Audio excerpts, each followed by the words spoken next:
오늘은 제가 늘 저는 완전히 원고 설교를 하거든요. 그 토시 하나까지 원래 다 적어요. 다 적고 그거를 한 장으로 요약본을 만들어서 갖고 와서 이렇게 암기를 한 걸로 설교를 보통 하는데 오늘은 원고 없습니다. 지금은.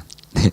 이건 워낙 많이 했던 내용이라 이제 뭐 제가 선교 사역하고 오면서 이 내용의 선교 보고를 아마 거의 50번 이상은 한 것 같아요. 네. 근데 오늘은 선교 보고를 하러 다닐 때마다 시간이 주어져요. 30분 내로 끝내주세요. 근데 오늘은 뭐 그냥 제가 막 쓸 수 있는 거잖아요. 지금 1시간 넘게 막 이렇게 너무 좋아요. 하고 싶은 얘기가 늘 굉장히 많았는데 30분 안에 맞추느라고 막 랩하듯이 막 따다다다다 이랬는데 오늘은 편안하게 얘기하면서 좀 보고를 하도록 할게요. 또 오늘 이번 주제가 또 소명이니까 제가 어떻게 그 소명을 받고 인도함을 받았는지에 대한 얘기도 좀 같이 하면서 제가 선교사로 파송된 과정부터 쭉 한번 얘기를 좀 같이 하려고 합니다. 어제 제가 이제 소명에 대해서 정리를 하면서 이런 말을 했죠. 우리는 자꾸만 우리에게 주어진 소명이 무엇인지를 알고 싶어서 현실에 우리가 선택하고 걸어가야 될 길에 충실하지 않고 하나님이 알고 있는 지식, 그래서 하나님이 알고 있는 나의 미래, 그걸 궁금해하고 그게 내 지식으로 오기를 갈망한다. 거기서 우리의 고민과 갈등들이 있는 거죠. 근데 하나님의 지식이 나한테 오지 않거든요. 하나님의 지식이 우리한테 오는 그 유일한 통로는 성경입니다. 성경. 그 외에 다른 통로를 하나님께서 우리에게 선 지식으로 예지된 것으로 보여주지 않아요. 그걸 예언이라고 하죠. 모르겠어요. 이제 여러분들은 어떻게 생각하실지 모르겠는데 제가 이 신학, 이게 개혁주의 신학에서 정리된 내용인데, 즉 장로교에서는 제가 얘기하는 대로 얘기하는 게 맞아요. 만약에 제가 얘기하는 것이 아닌 다른 것, 즉 예언을 지금도 믿고 신뢰하고 예언하는 분들을 쫓아다니는 분들이 있다면 뭐 이단이거나 문제가 있는 건 아니지만 순복음 신학이에요. 그건 오순절 신학이에요. 근데 개혁주의 신학에서는, 장로교 신학에서는 지금 제가 얘기하는 게 맞아요. 신학적인 차이이기 때문에 어떤 쪽을 선택해도 뭐 그게 크게 문제가 될 일은 사실은 없기는 합니다만 저는 이게 맞다고 생각을 해요. 저는 다른 은사들은 다 인정합니다. 개혁주의 내에서는 은사 자체를 인정하지 않는 경우도 있어요. 근데 저는 다른 은사는 다 인정해요. 신유도 인정을 하고 방언도 인정하고 다 인정하고 저도 실제로 방언을 하기도 해요. 제가 원해서가 아니라 그냥 기도하다 주어진 내용으로서 해요. 그래서 다른 은사들은 다 인정을 합니다. 그런데 예언은 얘기가 좀 달라요. 예언은 잘못 자칫하면 성경의 권위를 뛰어넘어 버릴 수가 있어요. 하나님이 우리에게 주시는 하나님의 말씀의 통로를 성경 이상의 것을 자꾸만 추구하고 싶어하는 인간의 욕망이 있거든요. 그건 욕망이에요. 그거를 충족시켜 주는 거예요. 예언이. 근데 성경은 분명히 계시의 종료성을 선언합니다. 에베소서에서 바울이 이 시대 외에는 이와 같은 계시가 없었다 그래요. 그러니까 계시가 특별하게 주어지는 시기가 있다는 의미입니다. 그러면서 요한계시록에서 사도 요한은 이제 이 책에 한 자도 더할 수 없다. 여기다가 한 자도 더하는 사람은 하나님의 저주를 받을지어다 이렇게 선언을 해버립니다. 이제 더할 수 없는 계시의 종료성이 성경에서 선언이 된 거예요. 그렇기 때문에 우리는 하나님이 우리를 인생길에서 인도하시는 조명은 있을 수 있으나 이를테면 어제 제가 얘기했을 때 사람의 줄 사랑의 줄로 어떤 제3자의 사람들을 통해서 우리가 갈 길을 안내받는다든지 어떤 책을 통해서 감동을 통해서 성경을 읽는 깨달음을 통해서 기도하는 과정 중에 그동안 하지 못했던 새로운 길에 대한 생각을 통해서 우리가 갈 길을 안내받는 방식으로 조명이라는 개념은 우리가 가질 수 있으나 하나님의 음성을 들어서 전달해주는 방식의 예언은 이제 없다. 예언은 종료되었다. 이렇게 장로교 신학에서는 선언을 합니다. 침례교 안에서의 침례교적 개혁주의라는 게 있어요. 거기서도 이렇게 선언을 해요. 장로교란 이름을 갖고 있지 않지만 화란 개혁주의라고 불리는 개혁주의란 이름을 갖고 있는 데서는 전부 이렇게 선언을 합니다.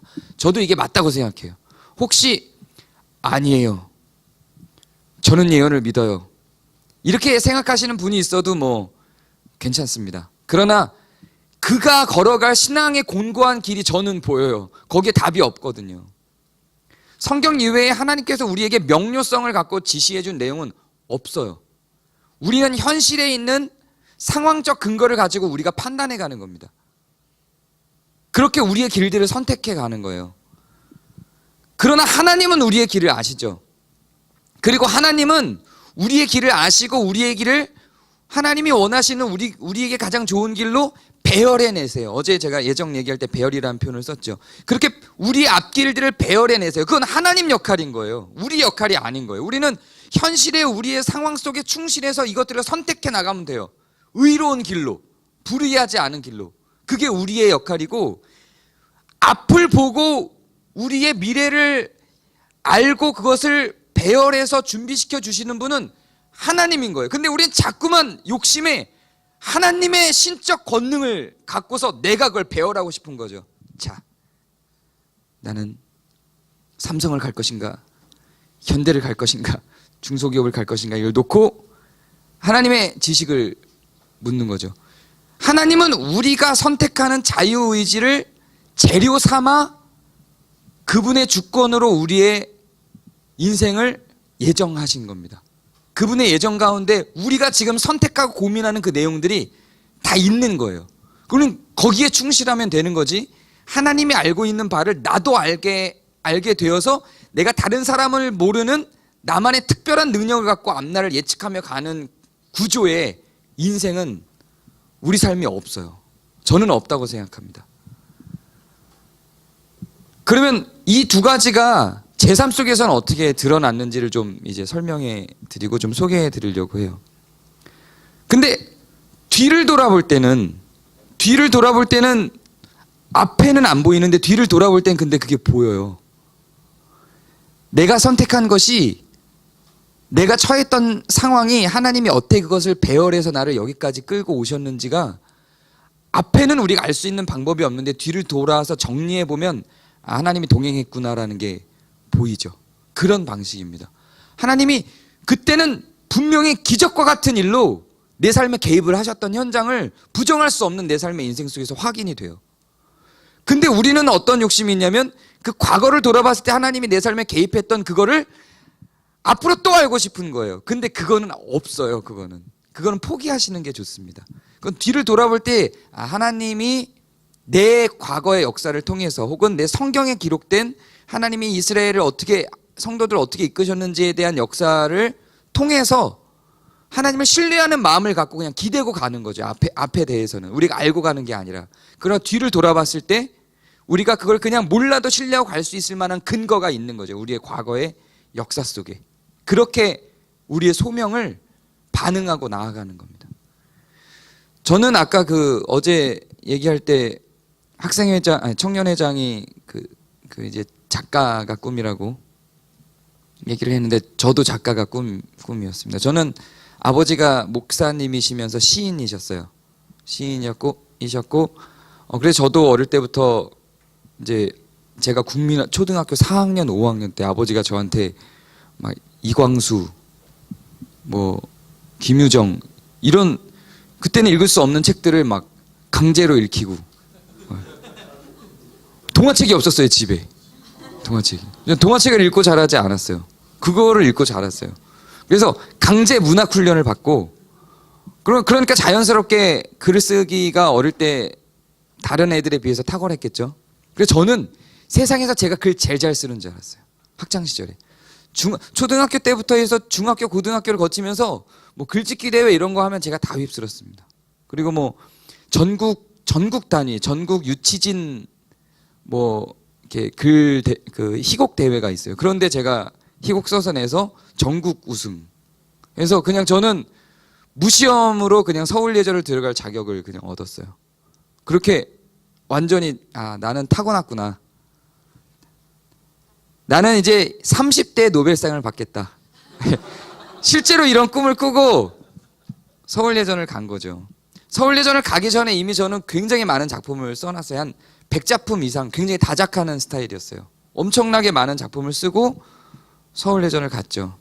그리고 제가 서울예전을 가서 서울예전 극작과를 가서 제 꿈은 이제 시나리오 작가가 돼서 영화를 쓰거나 드라마를 쓰는 게 꿈이었고, 들어가서 너는 이제 턱이 딱 올라와서 야, 나 동랑 유치진 연극제 희곡 우수상 최우수상 출신이야. 이게 이제 내 마음에 딱 있어서 같이 온 동기들을 이렇게 보는데 다 내 아래로 보이는 거야.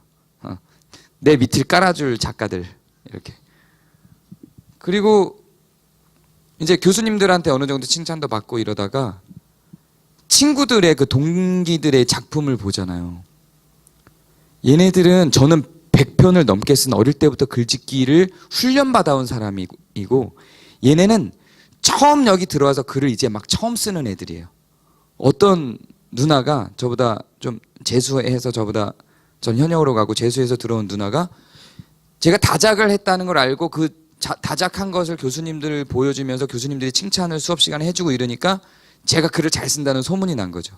그래서 자기가 쓴 글을 들고 왔어요. 야, 요셉아, 나 이거 처음 쓴 글인데, 태어나서 처음 쓴 글인데 이거 좀 봐줘봐. 그리고 이걸 읽었는데 천재인 거예요. 이거는 와 진짜 재밌는 거예요.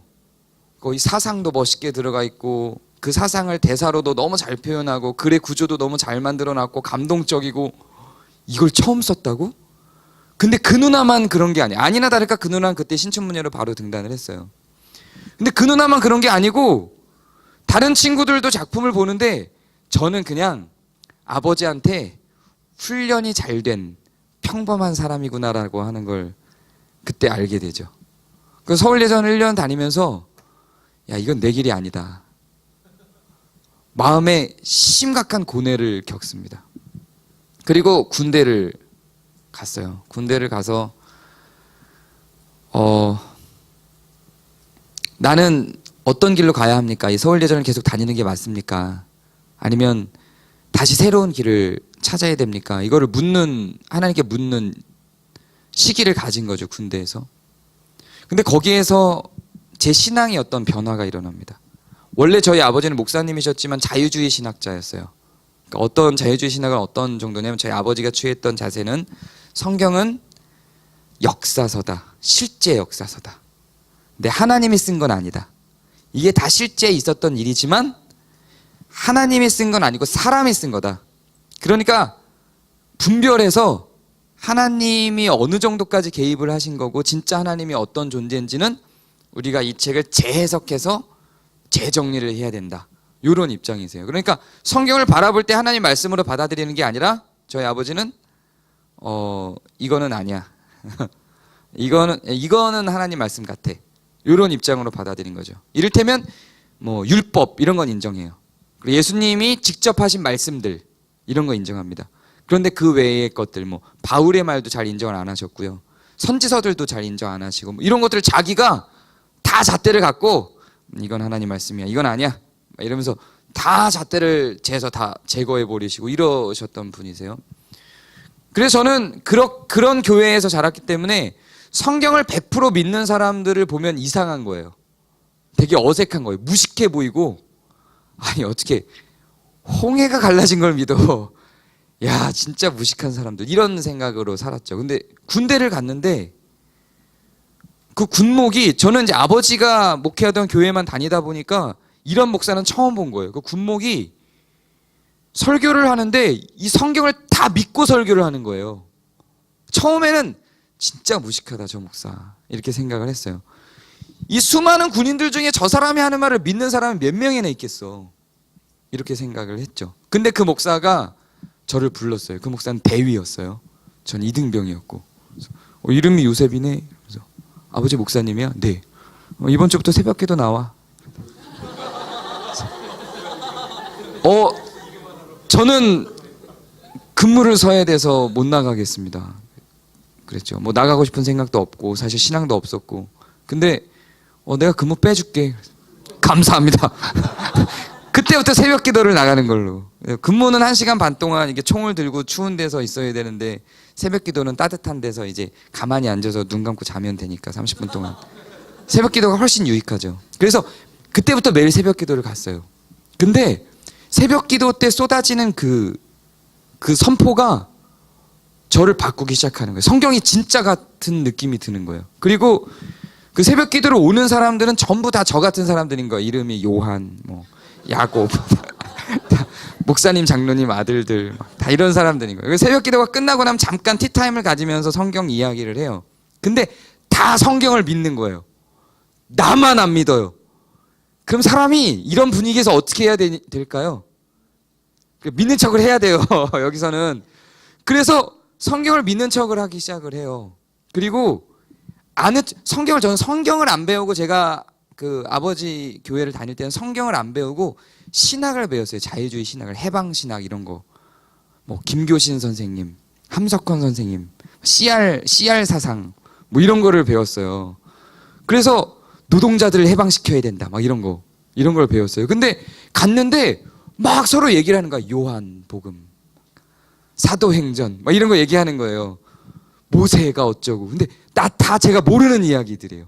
평생을 20년을 교회를 다녔는데 성경을 한 번도 본 적이 없으니까, 아버지도 맨날 정치 얘기하고 노동자 얘기했지, 이거 뭐 성경 얘기를 안 하셨기 때문에 설교 시간에 모르겠는 거예요. 그래서 알려고 성경을 읽기 시작합니다. 성경을 읽기 시작하는데 개역 한글은 사람이 읽을 수 있는 언어로 돼 있지 않아요. 저는 개역 개정도 그렇다고 생각해요. 이거는 목사님들이 해석해주지 않으면 못 읽는 책이에요. 이거 나는 정말 불만 많아요. 정말 죄송해요. 이게 한국교회가 개역 개정을 정했는데 이걸 사랑하시는 분들이 정말 많은데, 또 화성교회가 어떤 자세를 취하고 있는지 모르겠지만 제 개인적인 생각이에요. 지금 목사가 된 제가 읽기도 어려워요. 쉽지 않습니다. 그래서 그 당시에는 쉬운 성경이 없었고 표준 세번역이 나왔을 때였어요. 그래서 표준 세번역을 읽기 시작하는데, 야, 이게 재밌더라고요. 스토리가 있어요. 아브라함이 딱 부름을 받아요. 그리고 막 왕한테 끌려가고 막 아내를 팔아먹고, 나중에 친척들, 자기 조카가 잡혀가니까 300명 식솔들 이끌고 가서 내 나라의 왕들을 막 다 쳐부수고, 다윗 그거 아세요? 판타지예요 완전히. 다윗의 8명의 전사가 있어요. 창을 쓰는 자가 있고 막 이런 거 나와요. 진짜 재밌어요. 이야, 세번역으로 읽으세요. 막 이야기가 재밌게 그러면서 성경의 지식이 저한테 막 들어오면서 이게 진짜라는 생각이 들더라고요. 와, 이거 진짜구나. 앞에서 예언했던 일들이, 역사가 뒤에서 하나하나 이루어지는 거예요. 그리고 예언되었던 예수 그리스도, 구약 시대에서 계속 예언되었던 예수 그리스도가 그 모든 예언들이 다 맞아떨어지는 내용들로 사복음서에서 그리스도가 등장을 하는 거예요. 이게 만약에 저희 아버지가 가르친 대로, 만약에 이게 사람이 쓴 거라 할지라도 하나님은 진짜인 거예요. 그리고 이걸 사람이 썼다고 보기가 너무 힘든 거죠. 완전히 다른 나라예요. 북이스라엘, 남유다. 한 번도 만난 적이 없는 사람들이에요. 시대도 달라요. 근데 그들이 기록하고 계시받은 내용은 동일해요. 와, 이건 부정하기 힘들다. 그러면서 제대하면서 제가 제 미래에 대한 생각을 좀 바꿔요.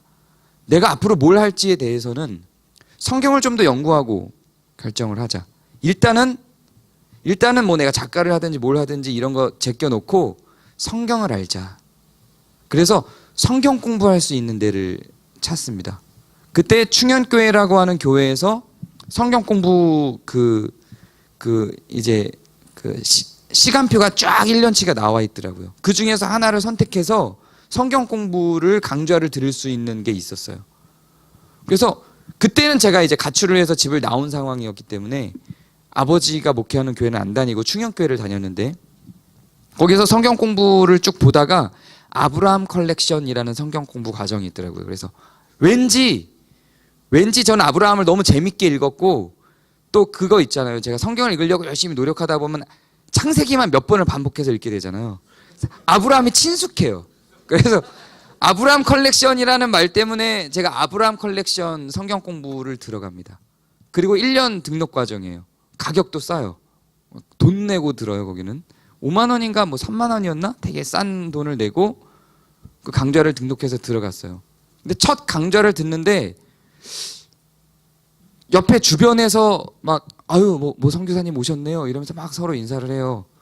그리고 알고 보니까 그 아브라함 컬렉션이라는 성경 공부가 아니고 총신 그 합동 측 총회 선교부에서 주관하는 선교 훈련이었던 거예요.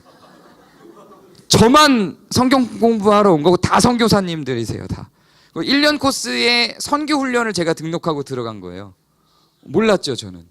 그래서 왜 제목이 아브라함 컬렉션이냐면 아브라함을 최초의 선교사로 본 거예요. 그리고 성경 인물들을 쭉 다루면서 그들을 선교사로 이야기하면서 소개하는, 그리고 실제로 선교사 출신들이 오셔서 자기네들의 선교 활동을 보고하고 이런 선교를 개괄하는 이런 프로그램이었던 거예요. 1년 동안 그걸 듣다 보니까 그냥 선교를 가야 돼요. 이건 안 가면 나쁜 놈이에요. 와, 우리나라 선교 훈련 굉장히 문제 많아요. 선교사가 아닌 사람도 있거든요, 분명히. 근데 훈련을 받으면 선교에 대해서 알고 싶어서 훈련 받는 사람이 있을 수 있어요. 근데 그 훈련을 받으면 선교 안 가면 나쁜 놈인 거예요. 좀 문제가 있다고 저는 생각해요, 개인적으로는. 저 같은 피해자가 양산되면 안 돼요. 그러니까 제가 그 훈련 1년 처음에 6개월 동안 받다 보니까 가야 되는 거예요. 마음에서 막 이제 글 써서 작가 돼서 노벨상 받고 이거 너무 하찮아 보이는 거예요. 그때는 다들 막 생명을 위해서 막 눈물을 흘리면서 막 기도하고, 이게 진짜야? 저는 자유주의 교회를 다녔기 때문에 사람들이 눈물 흘리고 기도하고 이러면 다 귀신 들린 줄 알아요. 방언하는 사람들은 다 귀신 들린 사람들이에요, 그 교회에서는. 저희 아버지의 교회에서는. 근데 이 사람들이 막 방언하면서 기도하고 이러는데 제가 볼 땐 처음에는 너무 당황스러운 거예요. 군대에서도 못 본 현상이니까. 근데 굉장히 정상이에요, 사람들이. 막 울면서 기도하고 방언하고 기도하고 이러고, 이게 미쳤나? 그러고 있는데 깨어나서 대화를 하는데 정상이에요. 그리고 직업을 물어보니까 의사래요. 아, 공부를 한 사람인데도 이래? 그리고 그 사람들한테 젖어 들어가는 거죠. 아니, 의사가 자기 직업을 버리고, 간호사가 자기 직업을 버리고 1년 동안 선교지에 가서 자기 돈을 투자해서 봉사를 하고 와요. 이건 뭐지? 왜 가는 거지? 처음엔 궁금증에서, 나중에는 아까 얘기한 대로 안 가면 나쁜 놈이 될 것 같은 압박감으로 가요.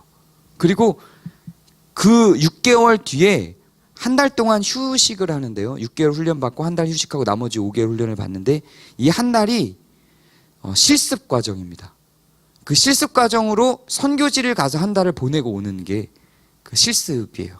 원래는 돈을 내고 그걸 받아야 돼요. 근데 충영교회 교인들은 공짜로 그거를 지원받아서 한 달 동안의 선교 훈련, 비전 트립을 갈 수 있는 기회가 주어져요. 저는 다행히 미리 그 충영교회 등록을 해놨었죠. 이건 모르고 한 거였어요, 저는. 그리고 수단이라고 하는 곳으로, 그때는 북수단이었어요. 수단이라고 하는 곳으로 1년 동안 한 달 동안 선교 훈련을 갑니다. 선교 훈련을 가서 선교사님들의 삶을 보는 거죠. 물론 이제 제가 선교사로 실질적으로 활동하다 보니까 이렇게 선교 사역을 하는 분들이 많지 않아요. 선교사님들 굉장히 호화롭게 사시는 분들도 많고, 후원금 모금하는데 전력 투구해서 사역을 10%하고 90% 후원금 모금하시는 분들도 있고 그래요. 분별을 잘 하실 필요도 사실은 있어요. 근데 제가 가서 본 수단에 있는 선교사님들은 사람 사는 게 아니에요. 이 사람들은 뭐 어떻게 그렇게 살아가는지 모를 정도로 그렇게 살아가면서 헌신하는 걸 보고 제가 너무 감동을 한 거죠. 그리고 거기에서 이슬람 국가예요. 근데 거기에서 복음을 위해서 목숨을 걸고 달려가는 현지인들을 본 거예요. 한국에서 뭘 해서 먹고 살까 고민하던 제가 너무 초라해 보일 정도로 생존을 위해서, 그러니까 복음이냐 죽음이냐 사이에서 살아가는 그런 현장의 사람들을 보니까 제 삶이 너무 초라해진 거죠. 지금은 생각이 좀 달라졌어요. 지금은 내 먹고 살 길을 찾고 가족 사랑하는 것도 생존을 위한 선교 이상의 가치가 있다고 지금은 생각해요. 그 내용은 오늘 저녁 때 더 자세하게 나눌 건데, 근데 그때는 생존을 위해, 내 삶을 위해서 살아가는 그게 너무 무의미해 보이는 거예요. 그래서 이 선교사님들이 너무 존경스러워진 거죠. 그때 그 선교사님이 제안을 하는 거예요. 단기팀으로 비전트립 온 사람들에게, 우리가 선교사가 너무 많이 필요한데, 그 선교는 굉장히 확장이 되고 있는데 그 당시에 수단에 있었던 선교사님이 한 16분 정도가 전부였거든요. 필리핀 이런 데는 한 1000명씩 돼요. 선교사 뭐 혹시 또 필리핀 선교사님 후원하시는 분들이 있는지 모르겠는데 그 무의미하다는 게 아니라 그렇다는 얘기예요. 한 1000명씩 돼요. 근데 여기는 16명밖에 없는 거예요. 선교해야 될 대상은 훨씬 더 많은데. 그리고 선교가 얼마나 잘 되고 이루어지고 있는지도 제가 눈으로 보죠. 근데 의식주 해결하는 게 너무 힘들어요. 환경이 너무 열악해요. 그러니까 선교사님들이 안 와요. 그래서 선교사가 필요하다 이렇게 저희한테 제안을 하더라고요. 그때 제가 해서는 안 될 짓을 한 거죠. 혹시 1년만이라도 젊은 친구들 중에 1년만이라도 헌신할 친구가 있냐? 제가 하겠습니다. 그리고 나서 돌아가서 5개월 훈련을 받고 약속한 대로 수단으로 돌아가서 1년을 이제 선교사님을 돕기로 하고 돕고 있었던 거예요. 그 1년으로 끝냈어야 됐어요. 그리고 저는 그 1년으로 끝내려고 했었어요. 근데 11개월을 거기서 있었는데 1년 하면 12개월이잖아요. 11개월을 거기서 있었는데 9.11 사태가 일어납니다. 9.11 사태 뭔지 아시나요? 그 테러리스트들이 미국 무역센터 터뜨려서 네? 9.11 네. 네. 그래서 무역센터가 터지면서 미국이 그 관계자들을 잡아서 색출해서 이제 보복하는 작업을 하죠. 1순위로 그 대상이 올랐던 게 아프가니스탄이었잖아요. 그리고 그 알카에다 훈련 본부가 수단에 있습니다. 알카에다 다음 공격지가 수단이었어요. 그게 딱 발표가 되니까 당장 선교 본부에서 다 들어와 이렇게 선교사를 다 들어와 명령이 떨어진 거예요. 한 달 남았어요. 저는 약속한 기간에 한 달. 사실은 이거 그냥 1년으로 쳐도 되는 거였는데 지금 생각해보면 그때는 제가 너무 고지식하고 순수하고 젊고 그랬었던 거죠. 한 달만 더 채우면 내가 약속한 시간인데 이거를 못 채우고 본부에서 불러서 돌아간 거예요. 근데 그게 왠지 막 가슴에 남고 찝찝한 거예요. 그러면서 한 달을 채워야 돼. 내가 내 삶 속에서 남은 한 달을 채워야 돼. 이런 마음이 이제 마음 한켠에 계속 있었던 거예요. 그리고 선교는 저는 잊었던 일이었죠. 선교는 잊었던 일이고 이제 제 삶을 찾아서 살아갔어요. 뭐 신문 기자도 하고 번역도 하고 하면서 제 삶을 그냥 현실에 적응해서 살아갔죠. 그러다가 한 교회를 다니게 됐는데 그 교회에서 그러니까 제 첫사랑이 다니던 교회로 제가 첫사랑을 따라서 갔고 그 첫사랑하고는 깨졌어요. 그 교회에서. 근데 그렇잖아요. 첫사랑 때문에 이 교회에 왔지만 이미 교회에 와서 공동체 구성원들과 하나가 됐어요. 첫사랑하고 깨졌다고 교회를 떠나는 게 쉽지 않거든요. 아시죠? 저는 그랬어요. 최소한.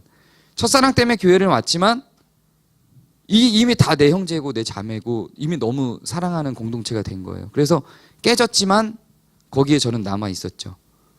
거기에 제 아내가 전도사로 온 거예요. 지금의 아내가 거기에 전도사로 온 거예요. 그때 저는 26, 제 아내는 25.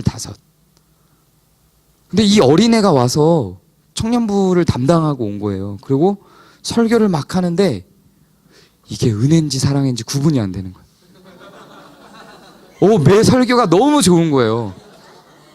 와, 막 가슴이 찌릿찌릿하고 감동이 되고 막 울렁울렁거리고 이게 은혜일까 사랑일까를 막 고민하다 이걸 확인할 타이밍이 필요했던 거죠. 그래서 확인할 기회가 주어졌어요. 제가 데이트 신청을 빼도 박도 못하게. 저는 데이트 신청, 제 아내 입장에서는 상담. 네. 어쨌든 만나자고 했을 때 저는 데이트를 하러 만나자고 한 거고 제 아내는 이 사람이 상담할 게 있나 보다 그러고 만난 거죠. 그리고 만나서 이제 그런 식의 모임이 한 3차례, 4차례 반복이 되면서 제가 고백을 했죠. 내가 사랑하는 것 같다. 그랬더니 앞으로는 연락하지 마라. 이렇게. 교회 안에서 외에는 따로 연락하지 마라. 그 뒤로도 계속 거의 한 2년 정도는 쫓아다닌 것 같아요. 계속 대시하고. 근데 제 아내가 GP라고 하는 선교단체가 있었고 거기에서 선교단체에서 선교훈련을 받고 선교사가 되기로 한, 그래서 선교사가 되려고 마음 먹고 있는 그 선교사의 비전이 있는 전도사였던 거예요. 그래서 제가 그걸 알고 제 비전은 선교사가 되는 겁니다. 해서는 안 될 말을 한 거죠. 제 아내가 있는데 막 일부러 막 크게 떠드는 거예요. 내가 1년 동안 선교 다녀온 거 알지? 난 앞으로도 선교를 갈 거야. 제 아내 들을 때마다, 옆에서 들을 때마다 계속 이제 그 말을 하고 다녀요. 그러다가 한동안 제가 교회를 안 나갔어요. 아내한테 대시하다 안 되니까 너무 마음에 상처가 돼서 좀 시름시름 앓으면서 교회를 한동안 못 나갔어요. 그때 아내한테서 연락이 와서 만나자 그래서 저는 그냥 교회를 안 나가서 그냥 만나자 그러는 줄 알고 갔더니 제 아내가 또 이제 심리학도 좀 공부를 했거든요. 그래서 무슨 성격 테스트 하는 그런 거를 5개를 MBTI, 뭐 MMPI, 에고그램, 뭐 디스크 뭐 이런 거를 5개를 쫙 펼쳐놓고 와, 난 데이트하러 온 줄 알았는데 하루 종일 성격 검사를 막 하루 종일 그리고 그거를 이제 쫙 채점을 쫙 하고 쫙 보더니 전에 저 만나자고 했던 거 아직도 유효한가요? 이렇게 물어보더라고요. 네, 저는 유효하죠. 그랬더니 그러면 뭐 사귀는 게 아니고 그러면 우리 서로 좀 만나서 얘기를 좀 해볼까요? 이렇게 해서 교제가 시작이 됐습니다. 그리고 제가 약속한 게 있기 때문에 이거는 뭐 빼도 박도 못하고 이제 선교사로서 저는 위장해서 선교의 비전이 있는 사람으로서 이제 존재하고 살아가야 되는 거예요. 그렇게 저는 선교를 준비하는 척하고 제 아내는 선교를 준비하면서 이제 인생을 살아갔죠. 그리고 결혼을 약속하고 결혼 날짜도 막 다가오는 상황에 이라크 사태가 터집니다. 이라크 사태가 터지면서 제가 해서는 안 되는 말을 또 해요. 야, 저런 데를 선교를 가야 되는데. 저는 그냥 던진 거예요. 전쟁 중인데 거기 무슨 선교를 가겠어요. 저런 데를 좀 멋있어 봐야 되니까 남자가 좀 이렇게 좀 어려운 데를 한번 질러봐야 되니까 저런 데를 선교를 가야 되는데 근데 제가 이 말을 하고 한 20초 뒤에 가자. 제 아내가 뭐 오래 생각한 것도 아니에요. 저런 데를 가야 되는데 그 결혼을 하기 한 2달 전? 가자. 거기에서 갑자기 제 앞에 펼쳐지는 암흑 같은 미래가 보이는 거죠. 주워 담을 수도 없고 그래서 이라크 선교를 준비하기 시작했어요. 그리고 결혼을 하고 이라크로 선교를 실제로 갑니다. 여기에도 또 많은 스토리가 있는데 오늘 이제 본격적으로 얘기할 거는 남수단 내용이기 때문에 실제로 이라크를 갔어요. 지옥 같았어요, 정말. 저나 아내나 저는 좀 생각이 달랐지만 아내는 이라크 가서 죽자 이런 얘기를 되게 많이 했어요. 제 아내 별명이 잔다르크예요. 그리고 원더우먼이라고 불리기도 하고 그 언더우드 플러스 원더우먼에서 언더우먼이라고 불리기도 해요. 대충 별명만 듣고 또 어떤 스타일인지 감이 오시죠? 주를 위하여 내가 죽으리라 뭐 이런 각오로 지금도 그렇게 살아가요. 그렇게 살아가는 사람이다 보니까 이라크 가서 죽자 이게 우리의 소원이었어요. 같은 날 순교하자 이러면서 아내는 간 거고 저는 거기서 싫어. 당신이나 가 이럴 수 없잖아요. 우리 신혼인데 같이 그래 가자 이러고 이제 이라크를 갔죠. 이라크를 가기 전날 이건 다른 선교 보고할 때는 잘 안 하던 말인데 이라크를 가기 전날 전 막 울었어요. 아내가 저를 이렇게 안아주면서 괜찮아. 괜찮아. 너무 무서운 거예요. 그리고 결국은 갔죠. 간지 6개월 만에 김선일 씨가 죽습니다. 김선일 씨가 죽고 본부에서 들어와라 이렇게 또 명령이 떨어져서 어떻게 저희가 가는 데는 이렇게 제가 가는 데는 다 이런지 몰라요. 그래서 이라크에서 원래는 장기 선교사로 평생 있을 각오로 파송을 받아 갔는데 6개월 만에 이제 다시 돌아오게 됩니다. 그리고 돌아오고 나서 아내가 제안을 해요. 이왕 또 선교를 나갈 테니 저는 돌아올 때는 이제 그게 끝인 줄 알았죠. 네, 아내는 이왕 또 선교를 나갈 테니 당신이 목사 안수를 받고 나가는 게 좋겠다. 이러고 신학을 권유를 해서 이제 합신을 갖고 우리 최성원 목사님을 만났죠. 그리고 이제 신학교를 졸업을 하고 그 다음에는 제가 좀 더 공격적으로 괜찮은 데를 찾았어요. 제가 선교를 잘할 수 있을 만한 그런 선교지를 찾았어요. 그렇게 찾은 곳이 사우디아라비아였습니다. 사우디아라비아는 일단 석유 부국이에요. 먹고 사는데 지장이 없고 아랍국이긴 하지만 안전해요. 예, 아랍 종주국이기 때문에 굉장히 안전합니다. 그리고 복음을 전하는 게 힘들기 때문에 선교사로서의 의미나 가치도 굉장히 많아요. 이런 계산이 제 안엔 다 있었던 거예요. 그리고 아내를 설득하기도 좋을 것 같아요. 아내는 막 목숨을 버릴 만한 데를 가는데 이슬람 종주국이야. 이러면 뭔가 아내도 좀 설득이 될 것 같은 거죠. 제 아내는 먹고 사는데 지장이 없는 잘 갖춰진 부국이야가 좀 있었고, 아내는 아내를 설득하기 위해서는 이슬람 종주국이야. 이걸 내세워서 합의가 잘 돼서 사우디를 갔어요. 근데 저는 너무 좋았어요. 사우디가 정말 제가 생각한 대로 굉장히 잘 살았어요. 제가 사우디에서 40평 아파트에서 살았습니다. 굉장히 멋지죠. 네, 차도 그 토요타 포추너, 우리나라에는 나오지도 않는 되게 좋은 SUV 차량입니다. 그거 다 제가 산 게 아니라 누가 해줘서. 그 부자들이 되게 많으니까 야, 차 없어? 차 해줘. 야, 왜 에어컨이 한 대밖에 없어? 해줘. 집에 4대 에어컨. 네. 어쨌든 되게 배려를 잘 받아서 그렇게 잘 살았어요. 근데 아내는 너무 힘들었던 거예요. 저는 선교 사역도 많이 해서 실제로 그 비밀 예배도 드리고 실제로 개종을 완전히 한 건 아니지만 함께 성경 공부를 하는 사람도 나타나고 나름 의미 있는 선교 사역을 저는 했어요. 근데 아시는지 모르겠지만 사우디는 여자가 운전할 수 없어요. 올해 그게 통과가 됐습니다. 한 2주 전인가 3주 전에 법적으로 여자가 운전을 하는 게 한 2, 3주 전에 그게 통과가 됐어요. 그동안은 제가 있을 때는 그게 불법이었습니다. 여자가 남편 없이 밖을 다닐 수가 없어요. 결정적으로 대중교통이 없습니다. 그러니까 제가 없으면 아내는 옴장달싹을 할 수가 없는 상황이었고 집에만 있어야 됐어요. 잔다르크가, 원더우먼이 아무것도 안 하고 집에서 청소하고 밥만 하는 삶을 살아간다는 게 제 아내한테는 지옥 같은 시간이었던 거예요. 그리고 3년이 지났을 때 아내가 이제 얘기를 하더라고요. 난 여기 더 이상 못 버티겠다. 우리 선교지로 가자. 여기 선교지야. 사람들이 복음을 듣고 무슬림들이 나랑 성경 공부를 해. 이 선교지야. 아니 이런 데 말고 진짜 선교지를 가자. 그래서 정탐을 가게 됩니다. 그래서 정탐을 간 곳이 이제 아프리카 남수단을 정탐을 가게 돼요. 이 남수단은 생긴 지가 5년밖에 안 되는 나라예요. 그래서 정부 구성도 제대로 안 돼 있고 도로도 안 닦여 있습니다.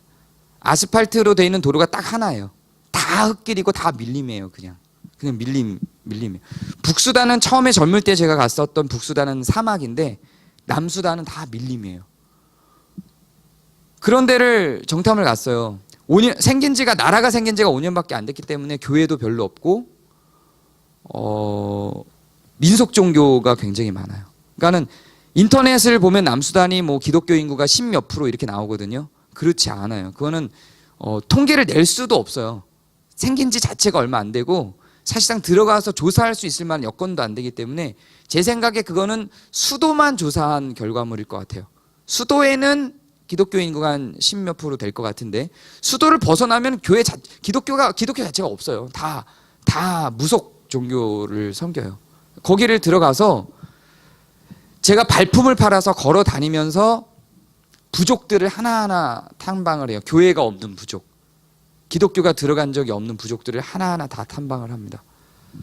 근데 정말 탐방을 한 부족 한 부족 하면서 제가 내린 결론은 여기는 사람이 사는 데는 아니다. 거기 사는 사람들은 사람 같아 보이지 않아요. 옷은 입어요. 그러니까 옷도 아예 안 입고 그냥 완전히 벌거벗고 사는 부족도 있고 옷은 입어요. 아랍에 의해서 오랫동안 지배를 받았기 때문에 아랍어를 써요. 저는 또 석사 때 전공이 아랍어거든요. 그래서 언어는 되는 거죠. 그쪽이랑. 그래서 아랍어를 쓰고 아랍의 지배를 받았기 때문에 옷의 개념은 알고 옷은 입기는 해요. 그리고 구호물품이나 이런 것들로 옷을 받기는 해요. 근데 외국인이 들어가거나 다른 종교가 들어가거나 이런 외부와 접촉점이 없는 그런 부족들인 거죠. 뭐 전기도 없고 당연히 불도 없고 이거 다 불 지펴서 밥해 먹어야 되는 그런, 그리고 다 소똥으로 집 짓고 지푸라기나 잎사귀들로 지붕하고 이런 것들 있잖아요. 다 그런 데들인 거예요. 다니면서 전기도 없어, 먹는 물도 없어. 이거 어떻게 살아요? 최소한 전기는 없다 쳐요. 최소한 먹는 물은 있어야 될 거 아니에요. 먹는 물도 없고 먹는 물을 구할 수 있는 방법도 없어요. 그래서 저는 여기는 최소한 아니다 이렇게 생각을 했는데, 제 아내도 여기에는 동의할 줄 알았어요. 저는 여기는 아니다 그랬는데 제 아내는 이 환경을 보면서 감동을 하는 거예요. 여기가 선교지지. 그리고 제 인생은 끝나는 것 같은 느낌으로 거기를 선교지로 결정을 하고, 이제 그 부족, 그 8개 우리가 돌았던 부족 중에 한 부족, 좀 그래도 평화로운 부족, 막 사냥하고 전투하고 막 이런 부족들은 좀 너무 사납고 우리가 가기 힘들어서 농사 짓는 부족, 좀 그래도 평화롭게 살아가는 부족을 정해서 그 부족으로 가기로 합니다. 그 부족 이름이 부르족이에요. 이제 넘겨주시죠. 이 부르족은 한 9,000명 정도가 살아갑니다. 9,000명이라 그러니까 저는 반응들이 되게 사람들이 많은데, 되게 많은데 이런 반응을 보이는데, 부족이 보통 다 10,000명 이상씩 돼요. 10,000명은 돼야 자기네들 부족끼리 자급자족이 됩니다. 뭐 우리가 떠올릴 때는 영화를 잘못 만든 거죠. 부족 나오는 영화를 보면은 뭐 한 100명 뭐 이렇게 살잖아요. 그런 부족은 없어요.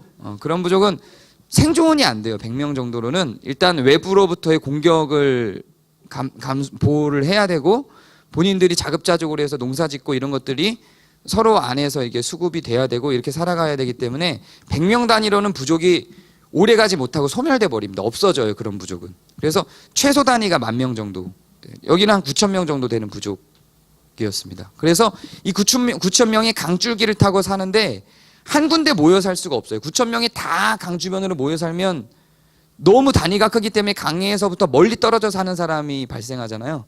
그러니까 그렇게 할 수 없고 강을 중심으로 7개의 마을을 이루어서 살아가요. 이게 한 부족이에요. 이게 한 문화권을 형성하고 한 추장을 두고 있는 한 부족입니다. 마을은 7개의 마을이 있죠. 한 마을에서 다음 마을까지 걸어가는데 1시간 정도가 걸려요. 그럼 첫 마을에서 끝 마을까지 걸어가는 데는 한 7시간 걸리겠죠. 그러면 첫 마을에서 끝 마을하고는 별로 안 친하겠죠. 그렇죠. 왕래가 별로 없으니까. 그래서 첫 번째 마을과 두 번째 마을은 굉장히 친해요. 두 번째 마을, 세 번째 마을 친하고, 첫 번째 마을하고 7번째 마을은 별로 안 친합니다. 이런 관계에 있는 부족이었어요. 그래서 첫 번째 마을 이름이 무타름이라는 마을이었고요. 그 무타름이라고 하는 마을로 저희가 처음에 들어갔어요. 저희가 처음 들어간 날 찍은 사진입니다. 이런 집을 짓고 살아요.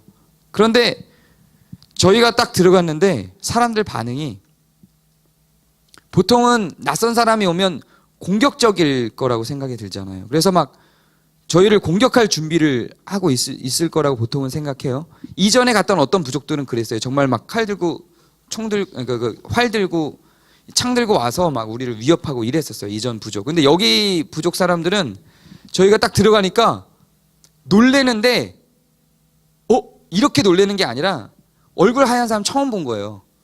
귀신인지 안 거죠. 막 이런 막 기겁을 하면서 막 다 도망가는 거예요. 사람들이 막 도망가는 모습이에요. 그래서 저희가 좀 크니까 그러나 하고 아기가 가면 괜찮을 것 같아서 야 너만 좀 가봐. 이 보통은 아이를 보호하잖아요. 그때 제 딸이 10살이었는데 우리 아내는 그런 거 없어요. 가봐. 예아가 가는데도 불구하고 예아만 가도 막 기겁을 하면서 다 도망을 가요. 그러니까 외국인이 처음 들어왔던 곳인 거죠. 그렇게 해서 들어가서 그럼 친해질 방법이 없어요. 이거 어떻게 친해져요? 다 도망가니까. 그래서 시도했던 게, 그래도 안 도망가는 몇몇 어른들, 사람들이 좀 있어요. 그래서 저희가 선택한 방법이, 넘겨주세요. 사탕을 먹고 사탕을 줍니다. 그래서 그 사람들 사탕을 먹고 눈이 번쩍 뜨여요. 그리고 그 사탕에 대해서 옆 사람에게 얘기해줘요. 사람 불러와요. 이렇게 해서 사람들이 모여요.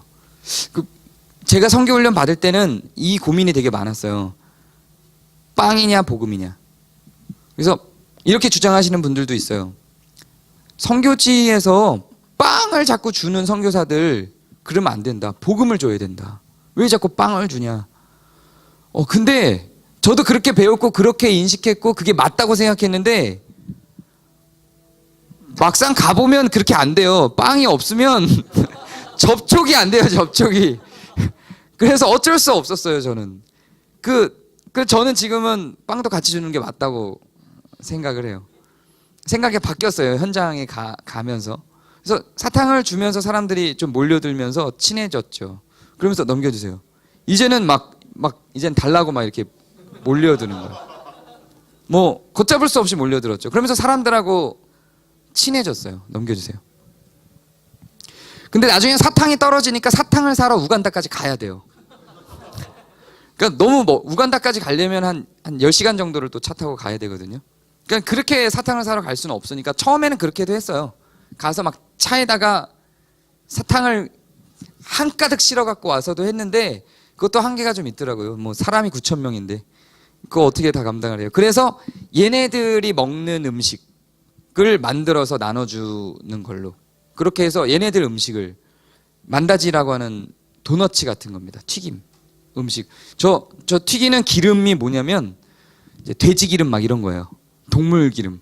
그런데다가 그러니까 밀가루, 수숫가루, 족가루 뭐 이런 것들을 이렇게 튀겨서 먹는 게 걔네들 주식 중에 하나거든요. 저런 걸 만들어서 저런 것들을 이제 나눠주면서 좀 친분을 쌓았죠. 그러면서 많이 친해졌어요. 사람들하고. 넘겨주세요. 그리고 친해지고 나니까 사람들이 자꾸만 저보고 추장 만나봤냐 이렇게 물어보고 그래서 아니 안 만나봤다 그랬더니 너 여기서 지내려면 추장 허락을 받아야 된다. 그래서 추장한테 안내를 받고 추장한테 인사를 갔어요. 그랬더니 추장이 뭐 여기 잠깐 있다 갈 거냐. 그래서 아니 우리는 여기서 살고 싶다 그랬더니 그러려면 내 허락만으로는 안 되고 원로들을 만나서 설득을 해야 된다. 그래서 원로들이 모인 거예요. 원로는 추장이 평생직이 아니에요. 이 부족은 추장을 평생직으로 하는 부족도 있거든요. 근데 여기는 추장이 임시직이에요. 그러니까 15년 임기가 15년이에요. 그거를 재임할 수도 있어요. 30년까지도 할 수 있는데 보통 재임을 안 한대요. 힘드니까. 그러니까 권력에 욕심이 없는 사람들인 거죠. 그래서 15년 하고 추장을 내려놓으면 그 사람 원로가 되는 겁니다. 그래서 원로들 한 20명 정도랑 추장이랑 모여서 저희 소개를 한 거예요. 그러니까는 뭐 솔직하게 다 소개를 한 거죠. 저는 선교사고 하나님을 믿고 여러분에게 사랑을 전하려고 왔다. 뭐 이런 얘기를 하니까 뭔 소리인지 모르죠. 뭔 소리인지 모르니까 그게 이 사람들은 종교가 따로 있거든요. 비를 신으로 섬겨요. 비가 내리면 싹이 나잖아요. 비가 생명을 준다고 생각해요. 비가 창조주예요. 네. 좀 나름 타당성이 있죠. 비에서 모든 생명이 시작됐다고 생각을 하고 비를 섬깁니다. 근데 얘네들 종교가 있는데 또 다른 어떤 신을 전한다고 하니까 반감이 있을 줄 알았는데 그냥 우리는 이미 종교가 있어 이렇게 나올 거라고 저는 생각을 하고 되게 각오하고 그 얘기를 했는데 그런 반응이 아니더라고요. 그게 뭔지를 모르는 거예요. 그냥 그게 뭔 개념인지를 몰라요. 그리고 그래서 뭐 할 건데 너희들에게 사랑을 줄 거야. 그러니까 그걸 뭘 줄 건데 뭘 원해? 이렇게 물어보니까 뭐 우리는 자기네들은 필요한 게 없다는 거죠. 네가 해줄 수 있는 거를 얘기를 해라. 그래서 너희들이 회의할 때 늘 이 나무 그늘 밑에서 회의를 해요. 너희들이 회의할 수 있는 건물을 집을 만들어 주겠다. 이랬더니 우린 그런 게 별로 필요 없다는 거죠. 그게 뭔지를 몰라요. 우리도 다 집이 있다. 아니 근데 니네 집 그 4-5명 들어가는 그런 집 말고 니네 이 한 30명이 모일 수 있는 집을 주겠대. 니네 비 오면 여기 못 모이잖아. 비 오면 못 모이지. 비가 와도 모일 수 있는 큰 지붕을 만들어 주겠다. 그랬더니 그걸 어떻게 만드냐는 거죠. 그거를. 그래서 만들어 주겠다. 그러면 좋다. 우리는 이제 한 부족이다. 이래서 허락을 받고, 그리고 이제 나중에 그 중에 몇몇 사람들은, 좀 깨어있는 몇몇 사람들은 이제 저는 아랍어를 해서 소통이 됐는데 영어에 대한 갈망이 있어요. 이제 나라가 5년 전에 생겼고 그 소문들이 있잖아요. 그러니까 이 사람들도 한 6시간 정도를 나가서 더 큰 부족들이 있거든요. 그 더 큰 부족이 있는 데로 가요. 그래서 그 사람들한테 옷도 구해오고 다른 필요한 물품들도 좀 구해오고 해요. 뭐 플라스틱 용품 이런 것들도 그런 큰 부족을 가서 구해와요. 그러면서 소식을 듣는 거죠. 그리고 그 부족들은 전부 다 영어를 사용하고 이런 걸 보면서 영어에 대한 갈망이 있어요. 그래서 저희한테 어떤 사람들은 학교를 만들어서 영어를 가르쳐 줄 수 있느냐 이렇게 제안하기도 해요. 그래서 좋다, 영어도 우리가 가르쳐 주겠다 하면서 우리가 이제 그 부족에 남아있기로 허락을 받습니다. 그때부터는 본격적으로 복음을 전하기 시작을 했습니다. 넘겨주세요. 그 환경을 좀 더 이렇게 소개를 해드릴게요. 제 딸이고요. 여기 보이는 게 얼룩말입니다. 얼룩말들하고 저렇게 막 그냥 뛰어다니면서 보내는 지역이에요. 그러니까 딱 부족 거기는 아닌데 거기서 좀 벗어나야 되는데 한 1.5km 정도만 나가면 저런 진풍경이 있습니다. 넘겨주시죠. 길 가다가 그냥 이렇게 기린, 이렇게 그냥 뭐 기린 안녕 이렇게 넘겨주세요. 이렇게 사슴을 키웠었어요. 사슴, 그러니까 버려진 사슴인데 넘겨주세요. 여기 원숭이, 우리 얘가 엄마인 줄 알고 자라나고 있는 원숭이 넘겨주세요. 물이 없어서 목욕을 이렇게 강에 가서 되게 더러워 보이죠. 진짜 더러워요. 근데 저런 데서 그냥 목욕을 하고 샴푸 하나 들고, 제가 수질 오염시킨다고 하지 말라 그러는데 저렇게 목욕을 했어요. 넘겨주세요. 이게 밥하는 장면입니다. 저 친구는 제가 중학교 때 가르쳤던 청년인데 무슨 천안에 있는 무슨 학교 동물학과 같은 데를 갔어요. 그래 동물에 관심이 되게 많아요. 뭐 성교적 마인드는 전혀 없고 아프리카 간다니까 동물 많아요? 동물 많지. 저도 갈래요 이러고 도움이 되게 많이 됐어요. 근데 정말 동물에 대해서 잘 알더라고요. 전공이니까. 또 그 우리나라 동물병원에서도 일하고 막 이랬던 친구라 와서 엄청나게 많은 도움이 됐던 친구죠.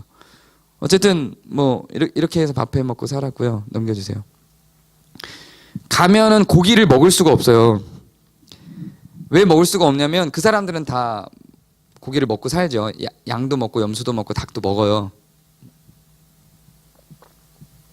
죄송합니다. 근데 고기를 먹으려면 잡아야 돼요. 털 다 뽑고 내장 다 끄집어내고 이런 걸 해야 돼요. 제가 그걸 못하니까 한동안 고기를 몇 개월간 못 먹었어요. 그랬더니 이 친구가 목사님 고기를 너무 먹고 싶어요. 그래서 네가 잡아와. 실제로 자기가 잡아서 이제 털 뽑고 내장, 동물을 공부하니까 내장 위치도 다 알더라고요. 닭도 저한테 설명해줘. 이게 간이고요, 이게 위고요, 뭐 이런 설명을 다 해줘요. 이게 창자고요. 그러면서 그 안에 다 끄집어내서 자기가 다 백숙 요리를 해서 그렇게 먹었죠. 이렇게 살았어요. 넘겨주세요. 제 딸이고요. 저게 도마뱀입니다. 도마뱀 새끼예요.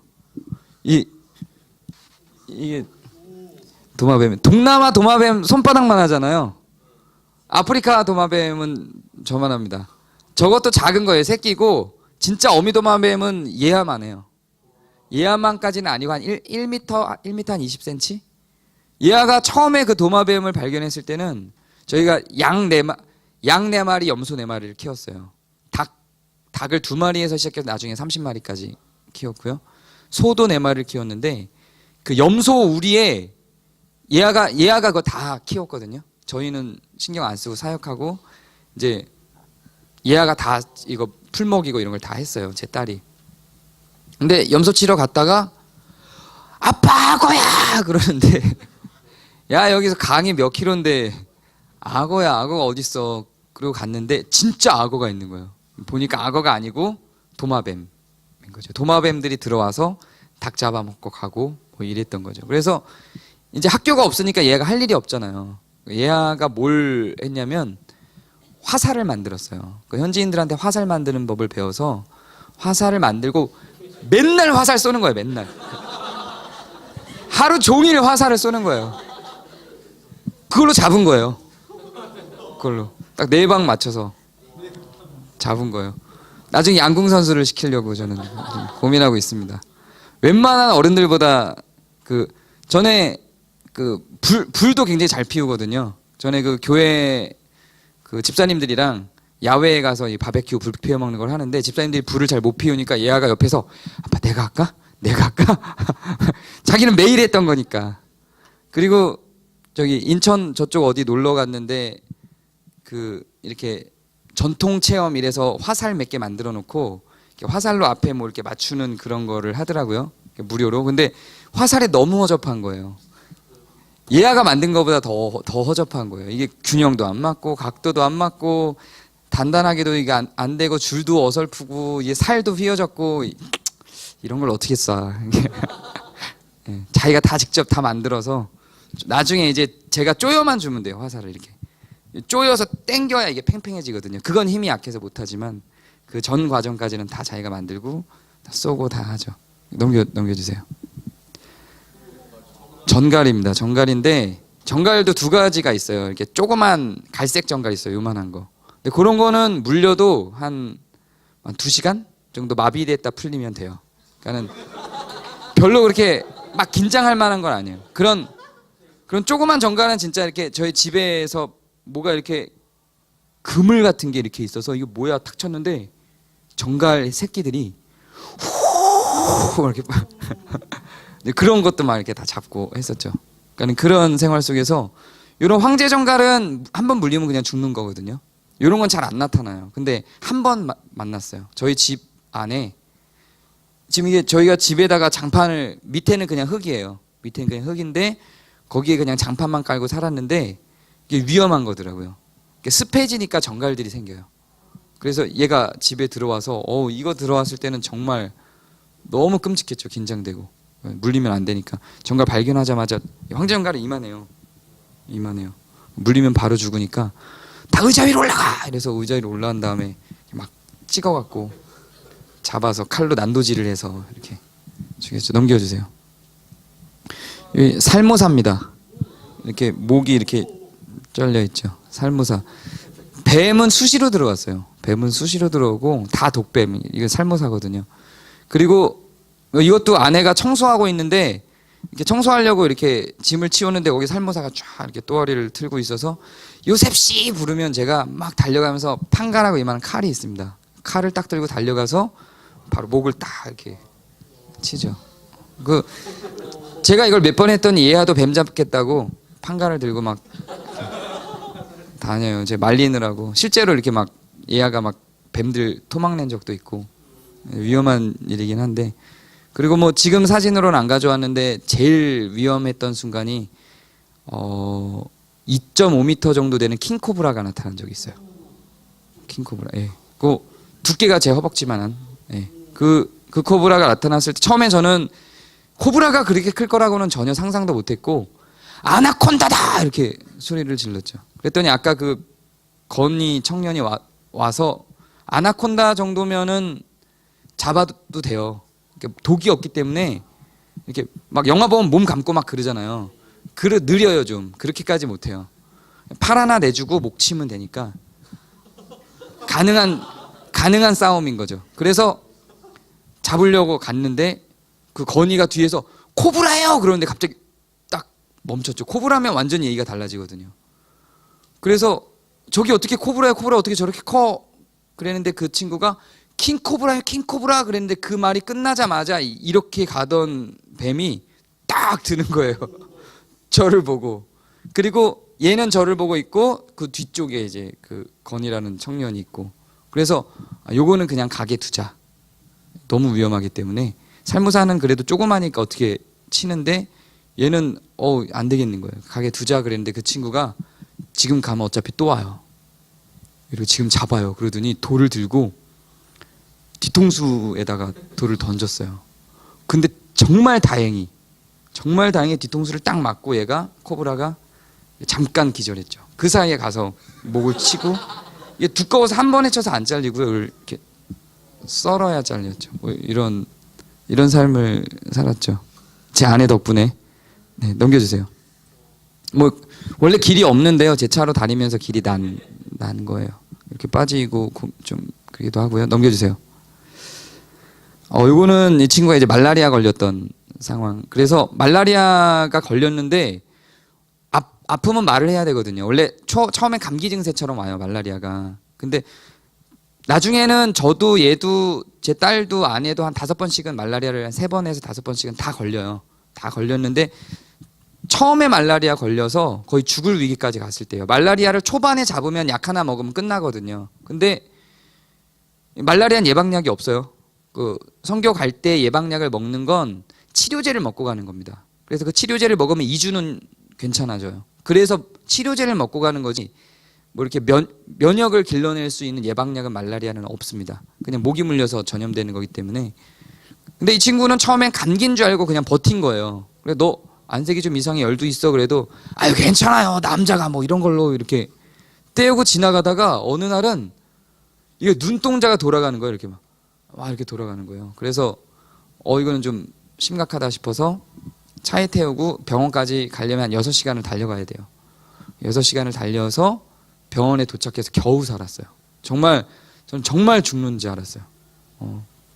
실제로 그렇게 그 뒤로는 이제 좀 열만 조금 나도 무조건 말라리아 약을 바로 먹어서 그들 말라리아를 걸리기는 했지만 또 말라리아 테스트지가 있어요. 그거 갖고 비치해 놓고 테스트하면서 걸린 게 확인되면 약 먹고 이렇게 극복을 좀 해냈죠. 넘겨주세요. 자, 본격적으로 이제 부족에 다니면서 전도했던 이야기를 좀 들려드리겠습니다. 넘겨주시죠.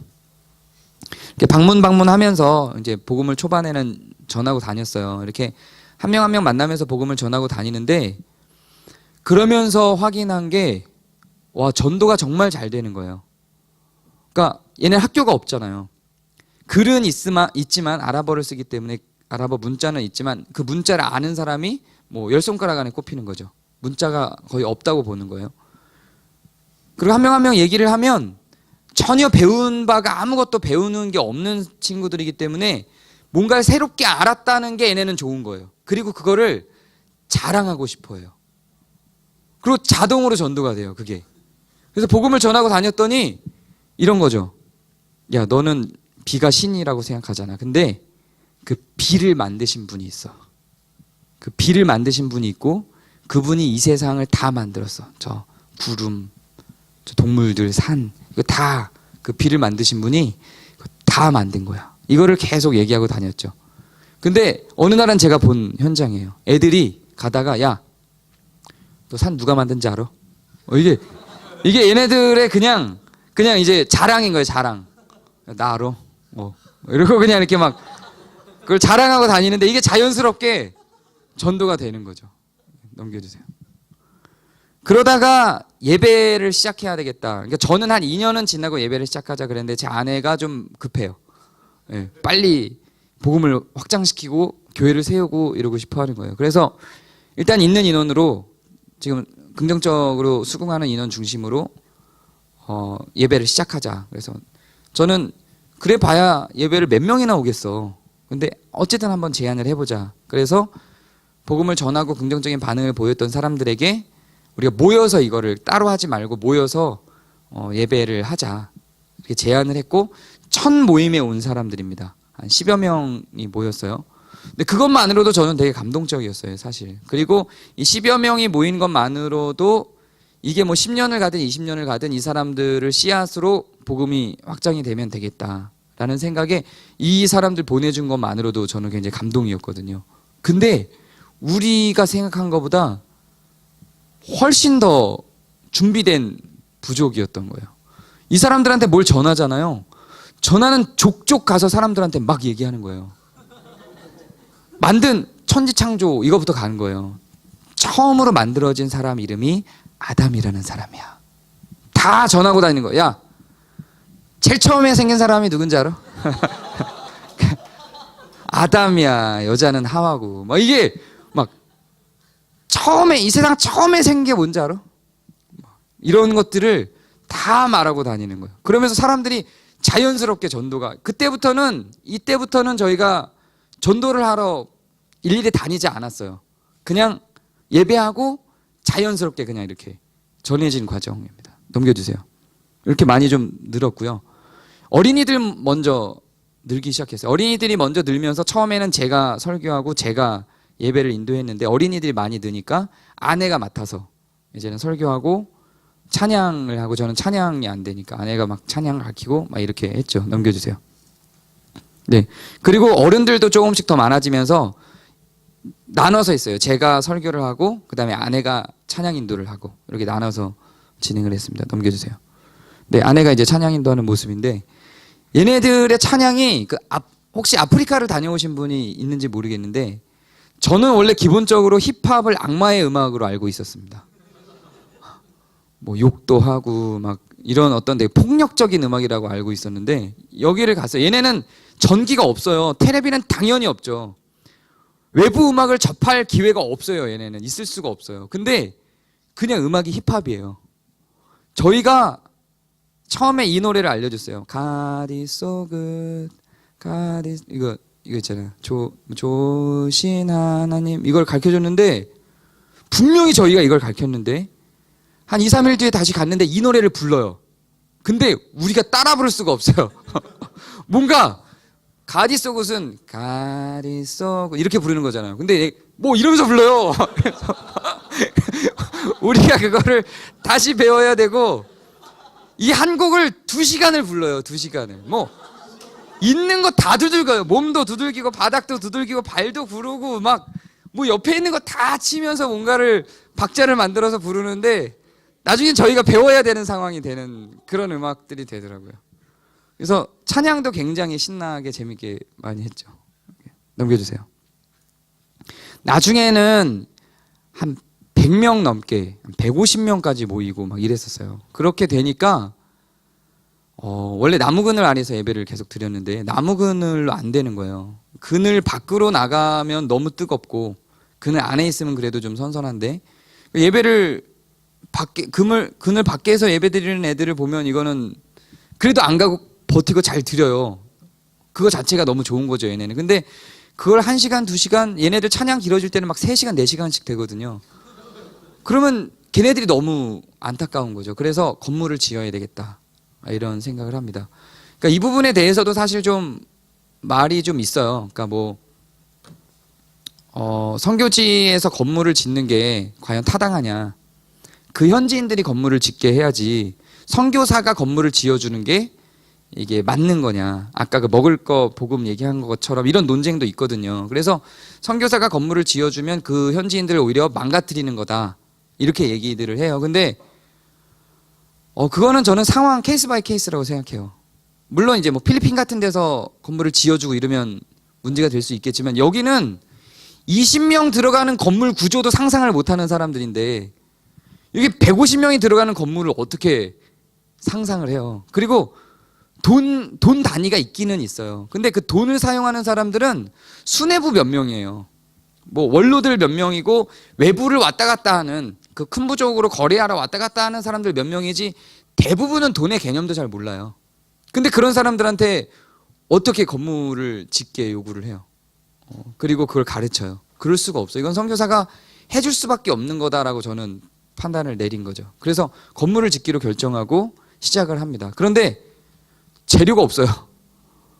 뭐 재료를 돈 내고 살려고 해도 재료가 없어서 고민을 했죠. 넘겨주세요. 이거는 이제 애들 교회 오는 장면 찍은 거고요. 넘겨주세요. 재료를 제가 살 수가 없어서 고민을 하니까 그 교우들이 우리가 만들겠다, 지시를 좀 해달라. 그래서 그 목재를 샘플로 우간다에서 가져왔어요. 목재를 가져왔는데 그 나무 목재 있잖아요. 이렇게 톱으로 이렇게 전기톱으로 쫙 반듯하게 자른 거 우리가 만들겠다 그러는 거예요. 아니 이걸 어떻게 만드냐니, 톱도 없고 기계도 없다. 그랬더니 얘는 기계 사용할 줄도 모르고 아니 만들 수 있을 것 같다 그러더니 도끼로 나무를 베서 칼로 나무를 다듬어서 이렇게 만든 거예요. 이거를 안 보면 이게 얼마나 신기해. 저는 무협영화 보는 줄 알았어요. 진짜 왜 그 무협영화 보면은 그 요리사들 나와서 막 싹 하면 이렇게 착착착 깎여 나가잖아요. 그런 것 같아요. 이게 일단 나무가 딱 있는데 그 판가라는 칼로 쩍 쪼개서 이렇게 만들고 결을 착착착착 내는데 와 이거는 진짜 설명할 수가 없어요. 이게 다 그렇게 목재가 돼서 만들어진 이 사람들이 직접 다 칼로 만든 겁니다. 칼로. 넘겨주세요. 대나무를 구해왔고요. 넘겨주세요. 이렇게 뼈대를 세웠습니다. 제가 이거를 하려고 건축 관련 책을 4권을 보고 그걸 토대로 실패를 거듭하면서 이렇게 만들었습니다. 넘겨주세요. 이렇게 세워져 나가. 저 철판은 우간다에서 남수단에서 구할 수가 없어서 우간다에 가서 철판을 실어서 제 차에다 실어서 갖고 왔어요. 근데 이게 너무 무거워갖고 제 차 쇼바가 그때 다 나가고 막 이랬었죠. 넘겨주세요. 이렇게 완성이 됐습니다. 교회가 완성이 되고 나서 교회를 지을 때도 아내랑 의견 충돌이 좀 있었어요. 저는 150명 정도 되니까 한 200명 정도 수용할 수 있는 교회를 짓자. 그랬더니 제 아내가 1000명. 1000명 수용할 수 있는 교회를 짓자. 그래서 아니 여기 무타른 마을에 사는 사람이 2000명인데 뭐 이 사람들 중에 반을 오게 만들 수 있겠나. 그거는 불가능하다. 내가 볼 때는 이 150명이 맥시멈이다. 지금 보통 지금 10%는 지금 온 건데 10% 정도 왔으면 맥시멈이고 이 사람들 잘 훈련시켜서 연마을 이름이 오시도거든요. 오시도 마을 가서 다시 개척을 해야지. 무타름은 이게 끝이다. 이렇게 얘기를 했는데 아내는 1000명. 그래서 타협을 봐서 한 500명 정도 수용할 수 있는 교회를 지은 게 이렇게 지었습니다. 그리고 이걸 짓고 나서 그 다음 첫 주가 됐어요. 넘겨주세요. 600명이 왔어요. 600명. 물론 이제 이 사람들은 신기한 거예요. 뭐 복음 때문에 온 게 아니에요. 전도 때문에 온 게 아니고 일단은 없던 게 생겼어요. 뭔가 이상한 게. 그러니까 일단 막 소문이 막 난 거죠. 야, 저기 외국인이 와서 아까 이 교회 건물도 한 4일 만에 지었거든요. 4일 정도 걸렸어요. 4일? 뭐 이렇게 벽을 둔 게 아니니까 대만 세우고 지붕만 그늘만 만든 거 정도기 때문에 돈도 한 150만 원 정도 들었어요. 그러니까 이 사람들이 다 몰려온 게 뭐 복음을 듣고 싶어서는 아니고 일단 기본적으로는 건물이 궁금하고 신기해서 온 거죠. 그래서 와서 저렇게 몰려 있어서 1차적으로는 감동을 했고 저는 이것도 일종의 아까 제가 얘기했던 하나님의 배열하심이라고 생각을 합니다. 그날 설교가 뭐였냐면 이제 예수 그리스도를 처음으로 제시하는 날이었어요. 그동안은 창조주 하나님만 계속 가르친 겁니다. 이 처음부터 예수 그리스도를 전할 수가 없어요. 그러니까 이것도 이렇게 주장하시는 분들이 있어요. 예수 그리스도를 전하지 않는 설교는 설교가 아니다. 이렇게 얘기하시는 분도 있는데 아예 창조주에 대한 개념이 없는데 어떻게 30분 안에 예수 그리스도를 창조주부터 시작해서 예수 그리스도까지 다 갈 수 있는지 그건 이제 제 실력이 안 되는 것 같아요. 가능하다면 모르겠지만 그렇게 되면 너무 빈약한 것 같아요. 그래서 저는 몇 개월 동안 계속 창조주 하나님만 전했고요. 그렇게 하다가 이날 예수 그리스도를 처음으로 제시하는 날이었습니다. 근데 예수 그리스도를 못 전했어요. 어떻게 제가 얘기를 시작했냐면 사실은 제가 이 얘기를 한 번도 한 적이 없는데 제가 하나님의 아들입니다. 이렇게 얘기를 했죠. 그랬더니 사람들의 눈빛이 웅성웅성 되는 거예요. 하나님의 아들. 저는 그걸 그렇게 사람들이 저를 경외롭게 보게 만들기 위한 의도는 아니었고 그냥 단순한 고백이었던 거예요. 우리는 하나님의 아들이니까 저는 하나님의 아들입니다. 이렇게 고백을 했는데 사람들이 눈이 막 그리고 이 두 문장이었어요. 그런데 하나님께서는 여러분들도 하나님의 아들과 하나님의 딸로 만들기 원하십니다. 그리고 나서 잠깐 한 5초 정적이 흐르고 저 뒷자리에 있는 어떤 아줌마가 딱 일어나더니 그 아프리카인들 기분 좋을 때 하는 거 있거든요. 막 혀를 막 굴리면서 소리 지르는 거 있어요. 뭐 이렇게 하는 거 있어요. 뒤에 앉은 아줌마가 딱 일어나다가 갑자기 막 소리를 지르니까 앉아있던 사람들도 막 소리를 지르더니 막 일어나갖고 누가 막 노래를 딱 시작하니까 막 거기서 노래를 하면서 막 앞으로 나와갖고 나를 막 안고 막 난리가 난 거예요. 이게 막 난리가 나서 그냥 한 2시간을 그러고 축제가 벌어져서 더 이상 뭐 설교를 할 수가 없었던 거죠. 그래서 그날은 그걸 못하고 그럼 어떻게 하나님의 자녀가 되는지에 대해서는 다음 주에 설명을 드리겠습니다. 이렇게 얘기를 했죠. 그때 그 주에 이 설교를 하고 나서 2가지 고민에 제가 빠졌습니다. 하나는 하나님의 자녀가 된다는 것에 대해서, 아직 된 것도 아닌데 된다는 것에 대해서 그 사람들이 그렇게 기뻐하는 모습을 보고 아, 이게 그렇게 기뻤던 거구나. 저는 제 삶 속에서 물론 기쁘죠. 근데 그 사람들이 그렇게 기뻐하는 것처럼 기뻐하는 걸 본 적이 없거든요. 그게 일단 고민이 됐어요. 나는 왜 그거 없지? 내가 너무 이성적이라 그런가? 근데 한국에서도 이런 사람들의 반응을 본 적은 없는데, 그리고 그냥 민족성인가? 이 부족 사람들이 유난히 이렇게 흥겨워서 그러나? 뭐 별별 생각은 다 들었지만 어쨌든 저는 부럽더라고요. 그 감동.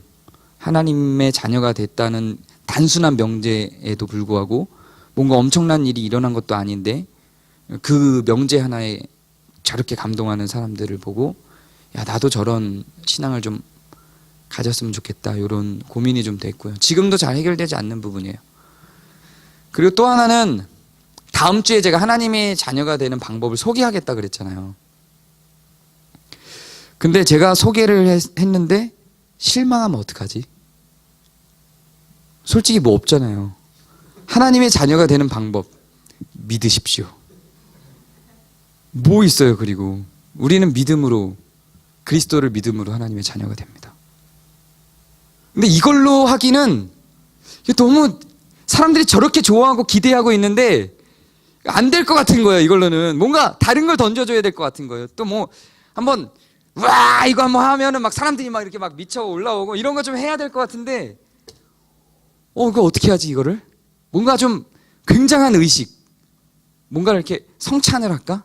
막 고민을 막 했어요. 뭔가 사람들한테 감동을 줄 수 있는 어떤 계기를 만들까? 그래서 하나님의 자녀가 됐다는 그 의식을 어떻게 만들어서 이 사람들한테 그 날을 기념하게 할 수 있을까? 막 고민을 했어요. 그리고 뭔가 어쨌든 하나님의 자녀가 됐다라고 선언되었을 때 막 병든 자가 일어나고 막 안진뱅이 일어나고 막 병이 막 고쳐지고 막 하늘에서 떡 떨어지고 막 이러면 만나 막 떨어지고 막 이러면 얼마나 좋아요.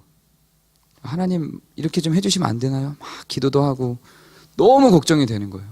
이 사람들이 실망하고 그래도 600명이 왔잖아요. 100명 모이다가 600명이 왔는데 다음 주에 다시 100명이 오면 어떡하지?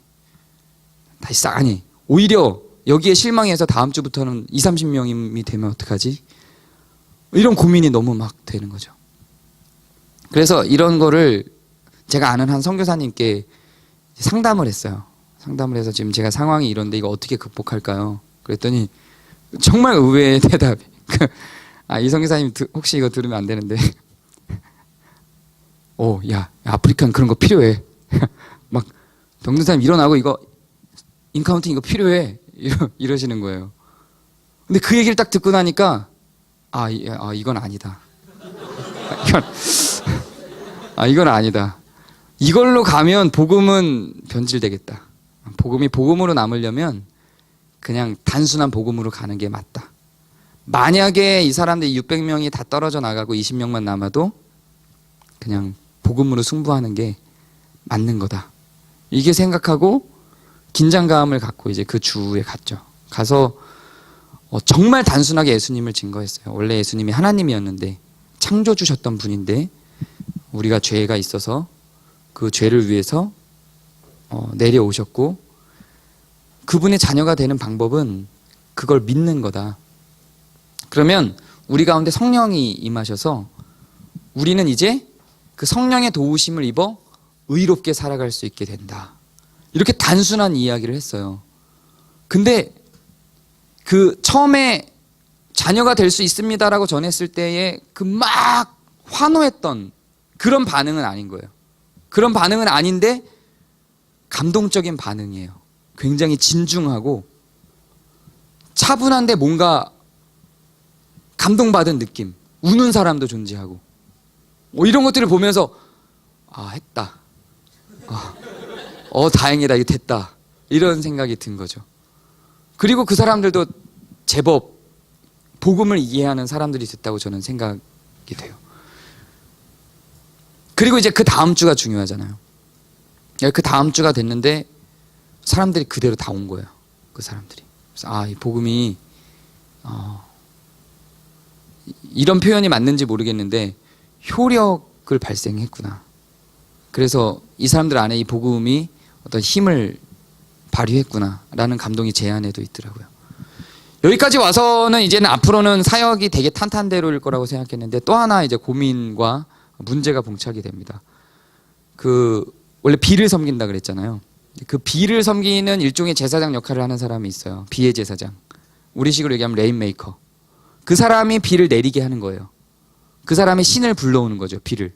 필요할 때. 그 사람이 갖고 있는 권력이 이 부족에선 가장 막강합니다. 추장은 15년마다 바뀌어요. 근데 이 레인메이커는 평생직이에요. 죽을 때까지, 된 이후로 죽을 때까지 가요. 그러면 추장이 되고 나면 이 레인메이커한테 인사를 갑니다. 거기서 벌써 서열이 결정이 되는 거죠. 저는 아직 레인메이커 안 만났어요. 만나라고 하는 제안이 계속 왔어요. 만나야 된다는 제안이. 그리고 우리가 모이는 인원이 100명 미만일 때는 9,000명 중에 100명 미만이니까 이건 뭐 별거 없잖아요. 그리고 그 레인메이커는 세 번째 마을에 살거든요. 저희는 첫 번째 마을에 있으니까 거리도 멀고 그래서 별로 신경을 안 쓴 거죠. 근데 이제 600명이 되고 나니까 소문이 들어갈 거고 그러니까 레인메이커로부터 이 전문이 계속 오는 거예요. 전달이 계속 추장을 통해서 계속 오는 거예요. 인사를 가야 된다. 고민이 계속 되는 거죠. 교인들 중에서도 오히려 교회 오는 사람들 중에서도 레인메이커한테 인사해야 된다라는 얘기가 계속 있는 거예요. 아마 제 추측에는 이건 추측이에요. 아마 제 추측에는 그 레인메이커가 있는 그곳에서 저에 대한 얘기가 있었겠죠. 그러니까 계속 이런 얘기들을 하겠죠.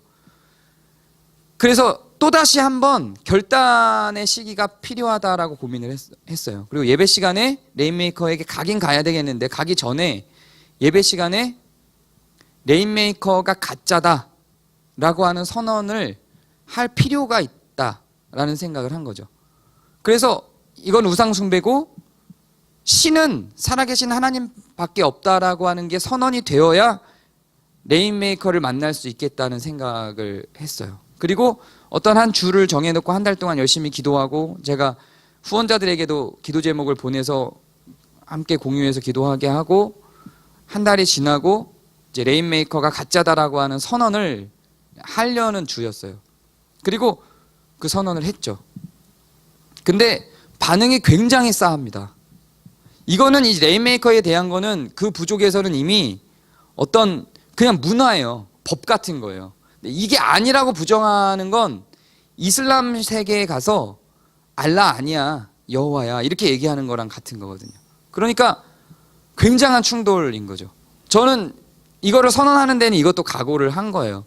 그리고 분위기가 굉장히 쌓이는데 저는 이제 이런 거 저는 너무 싫어. 하나님이 막 선교사님들 와서 선교 보고할 때 보면 막 이적과 같은 일로 막 뭔가가 이루어지고 벌어지고 막 기적 같은 일로 사람이 일어나고 이런 거 굉장히 저는 안 좋아하고 싫어하거든요. 굉장히 이성적으로 논리적으로 자유주의 교회에서 자랐다 그랬잖아요.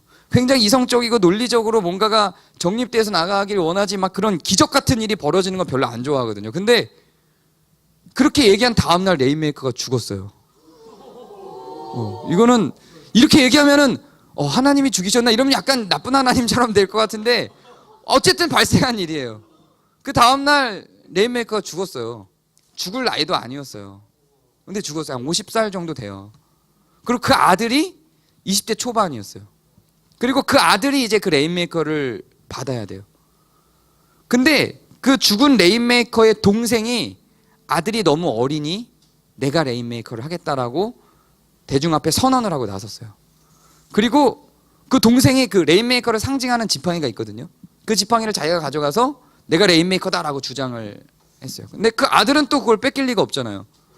무슨 소리냐 내가 정통이다. 그리고 이 전 레인메이커의 죽은 레인메이커의 동생하고 이 아들 사이에 전쟁이 벌어집니다. 그러면서 그 전쟁에서 한 200명 정도가 죽어요. 진짜 실제로 전쟁. 활 쏘고 칼 들고 200명 정도가 죽어. 근데 저는 오히려 이제 그것 때문에 이것 때문에 내가 잘 됐다 이러면 약간 되게 위험한 얘기인데 어쨌든 그랬어요. 저는 그것 때문에 그래도 위기를 좀 모면한 상황이 됐죠. 그리고 그 전쟁은 꽤 오래 갔어요. 꽤 오래 가서 오히려 저희 교회는 이제 레인메이커의 어떤 그런 방해가 없이 잘 성장하는 단계로 진입을 해서 교육도 찬찬히 잘 시키면서 잘 성장해 갔어요. 그래서 600명이 넘어서면서 예배도 2개로 분리를 하고 막 이래야 되는 상황이 됐죠. 처음에는 어린이 어른 다 합쳐서 600이었는데 나중에는 이제 어른만 600이 돼서 분리를 해서 어린이 예배와 어른 예배를 따로 드려야 되는 상황까지 갔어요. 넘겨주세요. 기도 훈련도 시키고요. 넘겨주세요. 이렇게 리더들을 이렇게 좀 젊은 사람 중에 글씨를 배울 수 있는 사람들 중심으로 리더 교육도 시키고요. 그리고 옆마을에서도 옆에 50도 마을에서도 교회를 좀 만들어 달라라는 요청이 먼저 있었어요. 그래서 가서 복음을 전하면서 교회를 구성하기도 했습니다. 그런데 문제가 하나 또 발생을 했죠. 이제 마지막 문제입니다. 전쟁이 났어요. 그 나라에. 이 전쟁은 이제 여기서부터는 좀 약간의 정치적인 얘기를 좀 제가 은혜가 되는 얘기가 아니라 약간의 정치적인 얘기를 좀 해야 될 것 같은데 그 선진국들 있잖아요. 유럽의 선진국들. 스위스, 네덜란드. 굉장히 인권 강조하고 네. 근데 그들이 강조하는 인권은 자국민들에 대한 거인 것 같아요. 저는 아프리카에서 스위스, 스웨덴, 네덜란드, 미국은 말할 것도 없고 영국, 프랑스 말할 것도 없고요. 이런 사람들이 아프리카 착취하는 걸 너무 많이 봤어요. 마호가니 나무라고 아시나요? 마호가니 나무? 아프리카 사람들이 게으르지 않아요. 절대 게으르지 않습니다. 굉장히 부지런합니다. 새벽 6시면은 다 밖에 나와요. 5시면 일어나서 준비할 거 다 하고 6시면 나와서 일하기 시작해요. 밤늦게까지 계속 일하다가 들어가요. 저희보다 훨씬 부지런합니다. 절대 게으르지 않아요. 근데 왜 저렇게 가난하게 살까요? 착취가 굉장히 많습니다. 남수단이 아프리카 대륙에서 석유 매장량이 5위예요. 굉장히 많은 석유 매장량을 갖고 있어요. 그걸 중국이 6대1로 분할해서 가져갑니다. 중국이. 9대1로. 중국이 9를 먹어요. 그거 개발해주는 조건으로. 남수단이 1 먹어요. 게다가 그 1 중에서도 송유관을 남수단이 냅니다. 남수단이 실질적으로 가져가는 건 얼마 없는 거예요. 근데 미국이 볼 때는 석유를 중국이 가져가는 게 아까운 거죠. 그래서 미국이 그 석유를 갖고 싶겠죠? 이거는 제가 만들어내는 얘기가 아니에요. 아주 공공연한 뉴스에 나오는 이야기들이에요. 그 남수단 뉴스에. 그 시기에 그 케냐나 우간다나 이런 아프리카 지역 뉴스에 아주 공공연하게 나오는 이야기입니다. 갖고 싶겠죠? 그래서 부통령이 중국이랑 석유에 대해서 그렇게 계약하는 것에 대해서 항의를 합니다. 부통령은 미국 측근이에요. 미국 쪽이에요. 그러니까 대통령이 부통령을 잘라버려요. 부통령이 반군을 형성합니다. 미국이 무기를 지원합니다. 부통령이 반군을 형성해서 전쟁이 시작돼요. 그래서 전쟁이 났어요. 뭐 이 사이에 엄청나게 많은 이런 이야기들이 많아요. 마호가니 우리 부족이 있던 그 전체가 다 마호가니 나무로 뒤덮여 있어요. 마호가니 나무 한 그루에 몇백만 원씩 해요. 우리나라에서는. 이 마호가니는 뒤틀림도 없고요. 습기도 다 잡아먹어주고요. 그러니까 마호가니 나무로 가구를 만들어진 가구들은 몇백만 원, 몇천만 원씩 해요 다.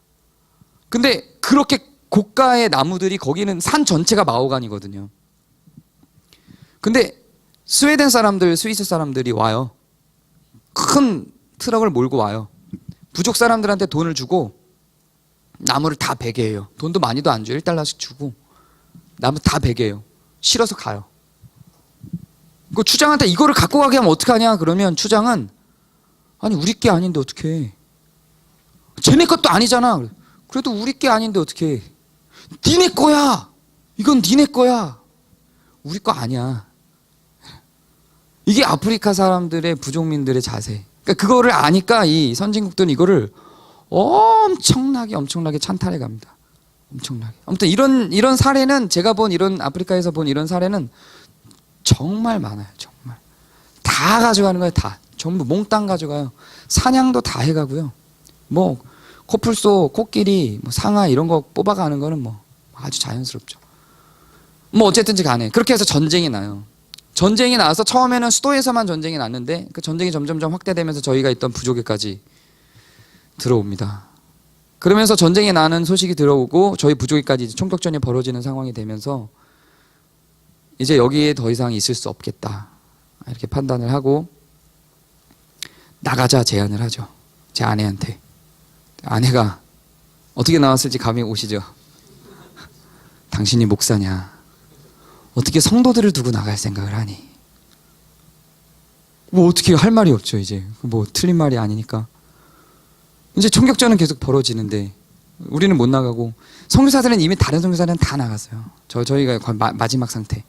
선교사들은 다 나가는데 사업하시는 분들은 아직 계시더라고요. 이게 되게 신기해요. 사업하시는 분들은 그때가 기회예요.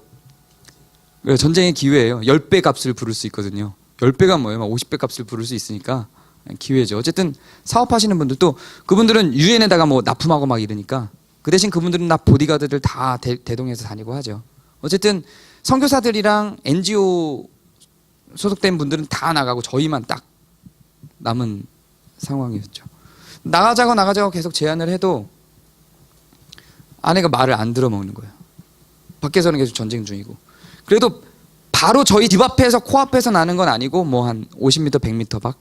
네. 그래도 점점 가까워져요. 이게 점점 가까워지고 나중에는 탱크도 들어오고 점점 치열해져요. 그래서 계속 나가자 해도 안 되는 거죠. 그러다가 주일이 왔어요. 주일이 왔는데 저는 당연히 교회는 안 간다고 생각을 했죠. 전쟁이 나는데 무슨 교회를 가요? 목사인데. 그리고 저는 이제 주일 준비 안 하고 숨어 있었지, 안에 계속. 원래는 저만 밖을 나가고 아내하고 얘하는 집에 계속 있었거든요. 저는 밖에 나가서 음식도 좀 구해와야 되고 하니까. 저는 사람들 죽은 거, 시체들 이런 거를 다 보죠. 아내랑 얘하는 못 봐요. 그리고 주일을 맞이했는데 제가 주일 준비를 안 하니까 아내가 교회 안 가? 이렇게 얘기를 해서 미쳤냐고 지금 무슨 교회를 가냐고. 당신이 미쳤냐고 지금 성도들 와 있을 텐데. 아니 무슨 이 전쟁통에 무슨 성도들이 와 있어. 말도 안 되는 소리 하지 말고 아무도 안 와 있다 그랬더니 아내는 와 있을 거다. 지금 이럴 때일수록 사람들은 종교를 찾는 거다. 와 있을 거다. 안 와 있다. 아내는 와 있다. 확인 한번 가볼까? 이러고 이제 가게 된 거예요. 다행히 그 시간에는 총격전이 없는 상황 속에서 아내랑 예아를 데리고 이제 예아 혼자 둘 수는 없으니까 예아를 두고 갔네요. 예아를 두고 아내랑 저랑 갔어요. 갔는데 다 와 있는 거예요. 다 와서 앉아 있는 거예요.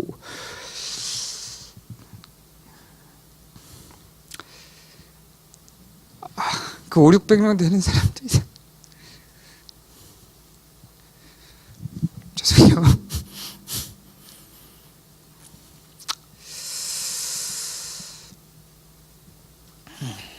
다 와 있는 거예요. 그때 제가 너무 감동을 해서 해서는 안 되는 말을 했어요. 너무 감동이 돼서 여러분 지금 전쟁이 나서 외국인들 다 나갔습니다. 다른 선교사도 다 나가고 외국인들 이 자리에 없지만 저는 여러분들과 함께 하겠습니다. 이렇게. 또 난리가 났죠. 막 춤추고 와서 저 안아주고 막. 그리고 저희 집으로 돌아갔어요. 네, 괜찮습니다. 감사합니다. 그리고 집으로 돌아갔는데 그날부터 본격적인 전쟁이 이제 막 진짜 헬기에서 폭탄 투하하고 막 군인들이 저희 집 앞으로 바로 막 왔다 갔다 하고 어떻게 이건 옴짝달싹할 수 없는 그런 상황이 된 거죠. 그래서 이건 진짜 나가야 된다 이런 마음이 든 거예요. 그때는 아내도 뭐 나가자 그리고 결단하고 이런 내용 없어요. 아내도 짐 싸기 시작하더라고요. 아내도 너무 심하게 진짜 그 탱크 소리, 폭탄 떨어지는 소리, 총 소리보다 더 무서운 게 뭐냐면 집 앞으로 지나가는 군인들 발자국 소리. 이건 진짜 무서워요. 차라리 총소리가 나요. 총이 날라들거나 폭탄이 우리 집으로 투하되면 그냥 터져 죽고 말면 되잖아요. 근데 이 군인들이 우리 집 안으로 들어온다고 생각하면 무슨 일이 벌어질지 알아요. 그러니까 이게 더 무서운 거예요. 이 공포 속에서 막 짐을 쌌죠.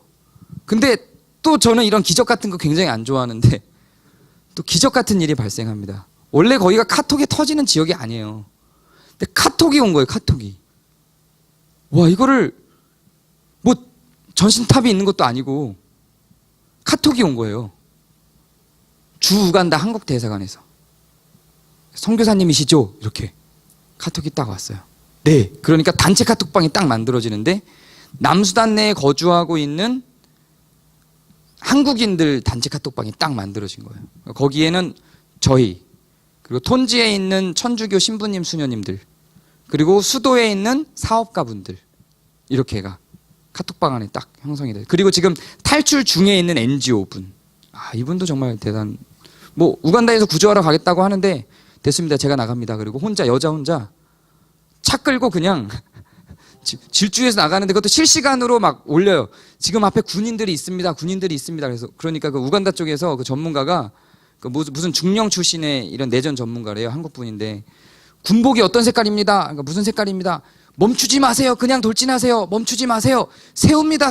그러니까 그래도 멈추시면 안 돼요. 그냥 나가세요. 그리고 통과했습니다. 막 이런 긴박한 상황들이 카톡으로 막 올라오는 거예요. 그러면서 이제 저희도 그런 상황에서 각자 카톡 확인되는지 보고해 주세요. 그래서 저희도 확인됩니다. 그래서 그 선교사님 가정에는 선교사님 계신 곳에는 지금 누구 있습니까? 그래서 저랑 처음에는 그걸 보고하기 전에 주바에 한국인이 제일 많으니까 주바를 우선적으로 구조하겠습니다. 그래서 네네네네 이렇게 나오고 저기 부족에 계신 선교사님은 몇 명이나 있죠? 저하고 아내하고 딸이 있습니다. 그러니까 딸은 몇 살이에요? 11살입니다. 그랬더니 구조 순위를 바꿉니다.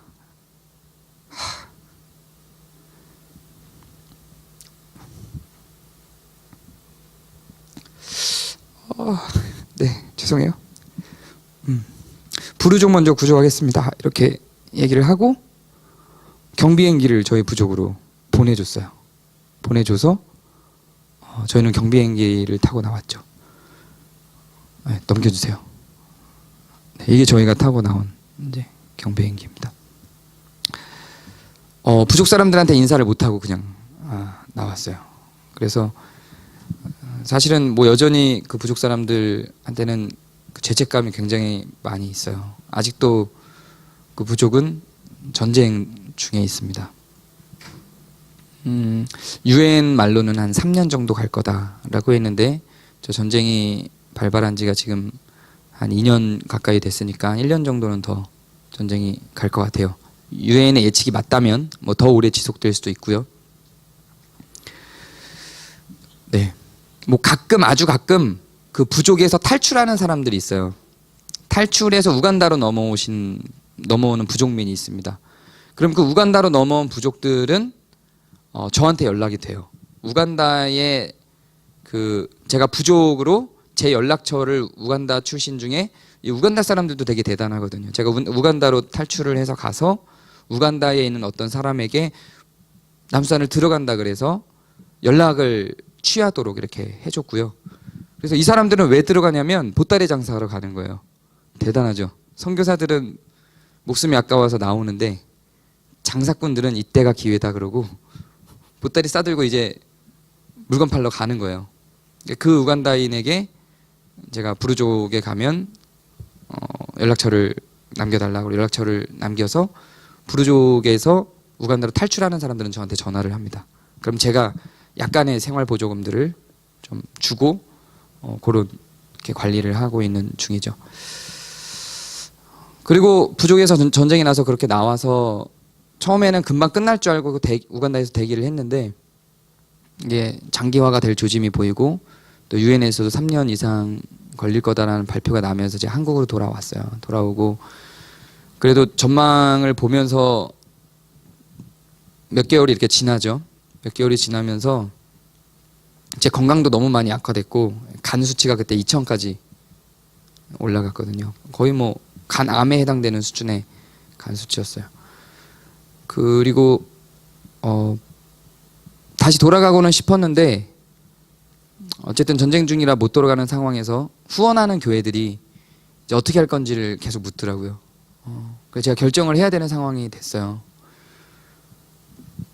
좀 이제 교회들이 혹시 화성교회는 어떻게 하는지 모르겠는데 좀 선교사들을 좀 기다려줄 수 있었으면 기다려주면 좋겠다는 생각을 좀 해요. 교회도 교회의 입장이 물론 있죠. 11월 달이 됐고 내년에 예산 책정을 해야 되는데 저를 후원하는 후원금이 미리 책정돼 버리면 만약에 선교지를 안 가면 또 골치 아파지니까 11월 안에 결정을 좀 해달라 이런 요청들이 있었고 또 실제로 그냥 바로 후원금이 끊겨버린 경우도 있었고 지금 3개월 이상 한국에 나와 있으니까 그러면서 불가피하게 돌아갈 수 없는 상황이 된 거죠. 그리고 지금은 그 인천에 있는 도함공동체교회라는 교회로 청빙이 돼서 거기에서 사역을 하고 있습니다. 마음 가운데는 뭐 저는 모르겠어요. 아내는 지금도 계속 이제 부르족으로 돌아가자 이런 얘기를 계속 해요. 심지어는 제가 전쟁 중이라 못 간다 그래도 예하는 내가 지킬 테니 당신이라도 가라. 당신이 가야지. 아니 저도 예하를 잘 볼 수 있는데 근데 이거를 되게 농담처럼 한 말이 아니라 아내가 막 울면서 굉장히 진지하게 나는 준비가 됐다. 나는 과부될 준비가 됐다. 거기까지 상상하고 다 각오를 했다 자기는. 나는 각오가 안 됐다. 지금도 그렇게 얘기를 해요. 가야 되지 않겠나. 근데 저는 한국에 있어야 되지 않겠나. 가는 게 굉장히 치졸하죠. 네. 고민이 좀 되는 시점입니다. 아직도 기도 중에 있어요. 그러나 저는 이제 마음에서는 한국에 있으면서 오히려 그쪽을 지원하는 것으로 방향을 잡았고 아내는 여전히 꿈을 꾸고 있고 이런 우리 가정은 지금 이런 상태고요. 앞으로 어떻게 하나님 인도하실지는 잘 몰라요. 이 얘기를 쭉 들으면서 벌써 뭐 거의 지금 1시간 40분, 1시간 50분 가까이 여러분 꿈쩍 않고 잘 들어주셨는데 이 얘기를 쭉 들으면서 저는 그렇게 생각을 해요. 이 스토리가 진행되는 전개 과정마다 저는 하나님의 개입이 분명히 하나님의 배열이 분명히 있다고 생각해요. 그렇다고 제가 그 하나님의 그 개입과 배열을 미리 예측하고 걸어갔던 길은 아니거든요. 제가 뭐 아내랑 결혼하게 될지 이라크를 가게 될지 뭐 남수단을 가게 될지 사우디는 제가 계획을 했죠. 그리고 다시 돌아오게 될지 뭐 아무것도 계획된 게 없이 흘러갔어요. 근데 그거는 있었던 것 같아요. 그 하나님에 대한 신뢰, 하나님에 대한 신뢰. 그게 우리의 무기가 아닌가 생각해요. 우리가 할 수 있는 건 처음에 시작할 때 얘기한 것처럼 하나님이 그렇게 우리의 삶에 개입하시는 분이구나. 제가 어제 예정론 얘기할 때처럼 그 하나님이 개입을 안 하시는 분으로서 예지만 하고 예지에 따른 예정만 하는 존재로서 있다면 사실 우리가 하나님께 기대거나 의지하거나 기도를 할 의미가 없죠. 그러나 제가 볼 때는 제 경험을 통해 봐도 말씀을 통해 봐도 하나님 분명히 우리 삶에 개입하신 분이다. 이런 일들이 어떻게 가능해요? 부족에서 이렇게 막 부흥이 막 이렇게 빠르게 진행되는 사례는 없어요. 어떤 선교 역사를 봐도 없어요. 존재하지 않아요.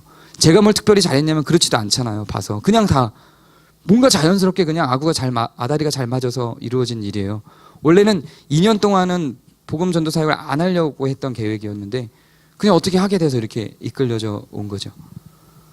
이거는 선교 사역을 통해서 말씀을 드렸지만 저는 여러분의 인생도 그 인생의 여정도 다르지 않다고 생각합니다. 하나님의 개입이 분명히 있어요. 그러나 우리는 그것을 예측하거나 알 수 없어요. 그래서 알려는 건 욕심이에요. 그러나 그렇게 개입하시는 분이라는 것에 대한 믿음은 가질 수 있는 겁니다. 그리고 현실에 충실하며 현실에 내가 선택해야 될 상황 속에서 무엇을 선택해야 하는지에 대한 고민만 우리는 하면 되는 겁니다. 그건 우리 몫인 것 같아요. 왜냐하면 우리는 하나님의 예정하심과 이끄심과 인도하심을 알 수 있는 지적인 능력은 없기 때문에 그래요. 이 두 개가 서로 아다리가 맞아가면서 우리의 역사가 진행되는 것 같습니다. 우리의 소명이 없지는 않을 거예요. 그러나 우리의 소명을 우리가 미리 예측하고 결정하고 다 아는 인생을 살 수는 없어요. 우린 그렇게 현명하지 못합니다. 그렇게 했을 때 우리는 더 악해질 수 있을지도 몰라요. 이 부분은 오늘 저녁에 또 좀 더 나누겠지만, 그렇게 되면 우리는 악해질 가능성이 더 많아요. 그 예측된 미래들을 우리가 악하게 활용할 가능성이 훨씬 더 많습니다. 그래서 우리한테 주어진 이 환경이 우리한테 가장, 이 환경이라고 하는 건 우리의 이런 지적인 능력, 미래를 알 수 없는 상태, 이 한계, 이것이 우리의 의로움에 훨씬 더 좋기 때문에 하나님이 미래를 알 수 없는 존재로 우리를 유한시켜 놓은 것입니다. 그래서 그 가운데서 우리가 할 일은 현재에 충실하며 현재 속에서 우리가 선택해야 될 것들을 고민하는 것이라고 생각을 합니다. 우리 같이 좀 기도하고 마무리했으면 좋겠는데요. 우리 한꺼번에 좀 시간이 너무 많이 가서 제가 너무 선교 보고를 하고 간증을 하면서 이렇게 오래 한 거는 처음인 것 같아요. 여러분이 다 반응을 너무 좋게 해주셔서 어떤 데서는 하고 어떤 데서 못했던 말들 여기서는 다 했던 것 같아요. 여러분의 소명을 위해서도 기도를 하시기 바랍니다. 기도하지 말라는 건 아니에요. 우리가 알 수 없다고 해서 기도하지 말자는 건 아니에요. 우리는 분명히 배우자를 위해서도 우리의 직업적 소명을 위해서도 기도할 필요가 있죠. 그거는 하나님께 요청에 대한 의미고 대화에 대한 의미지 결정에 대한 의미는 아닐 겁니다. 여러분의 소명과 여러분의 삶을 위해서도 기도하시기 바랍니다. 그리고 더불어 지금 제가 사역 보고를 했더니 부르족을 위해서 좀 기도해 주세요. 저는 지금 부르족이 어떻게 돼가고 있는지 사실 잘 몰라요. 후원하던 분들이 물어보면 예, 잘 있습니다 이렇게 대답은 하는데 사실 몰라요. 부르족을 위해서 좀 기도해 주세요. 안전을 위해서 기도해 주시고 그 전쟁 속에서 상해를 입지 않게 기도해 주시고 세웠던 교회가, 제가 탈출한 분들한테 얘기를 듣기로는 교회는 군인들이 그 교회 철판이며 못이며 다 가져갔대요. 다 가져와서 교회는 완전히 지금 그 건물 자체는 다 분해가 된 상태라고 하더라고요. 못까지 다 뽑아갔다 그러더라고요. 그 나무와 나무 연결했던 못까지. 그렇게 와해가 됐지만 그 안에 있는 성도들은 아직 교회로서 살아 있으니까 그들이 그 안에 복음을 유지하는 중심 세력들이 될 수 있게 기도를 좀 해주세요. 또 아까 봤던 리더 교육을 훈련을 받았던 그 친구들은 웨스트민스터 신앙 고백서와 성경 전체 한 번씩을 다 했던 친구들이에요. 그러니까 역량이 되지 않을까, 복음을 유지시킬 그런 생각이 듭니다. 그래서 부족을 위해서 기도해 주시고 여러분의 소명을 위해서 같이 기도하겠습니다. 함께 기도하겠습니다.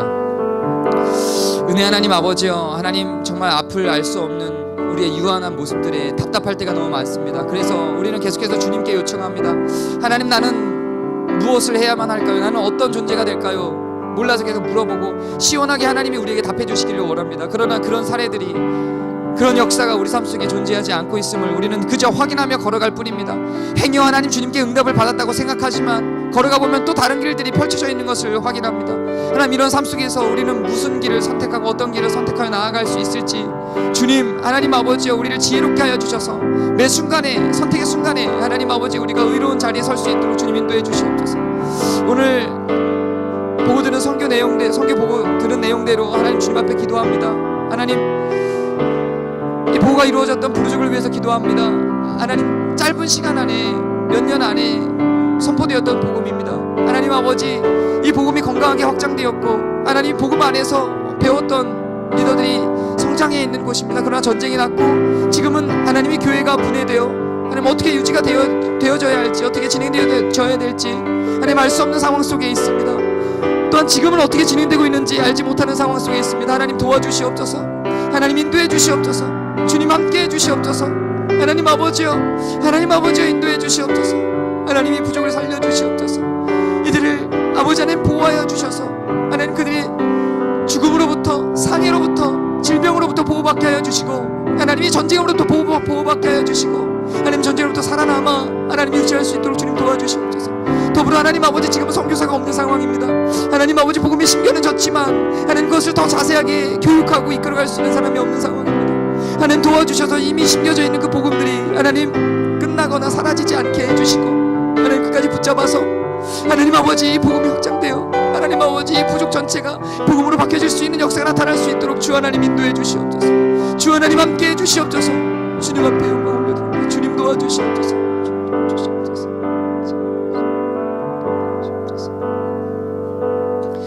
예수님의 이름으로 기도합니다.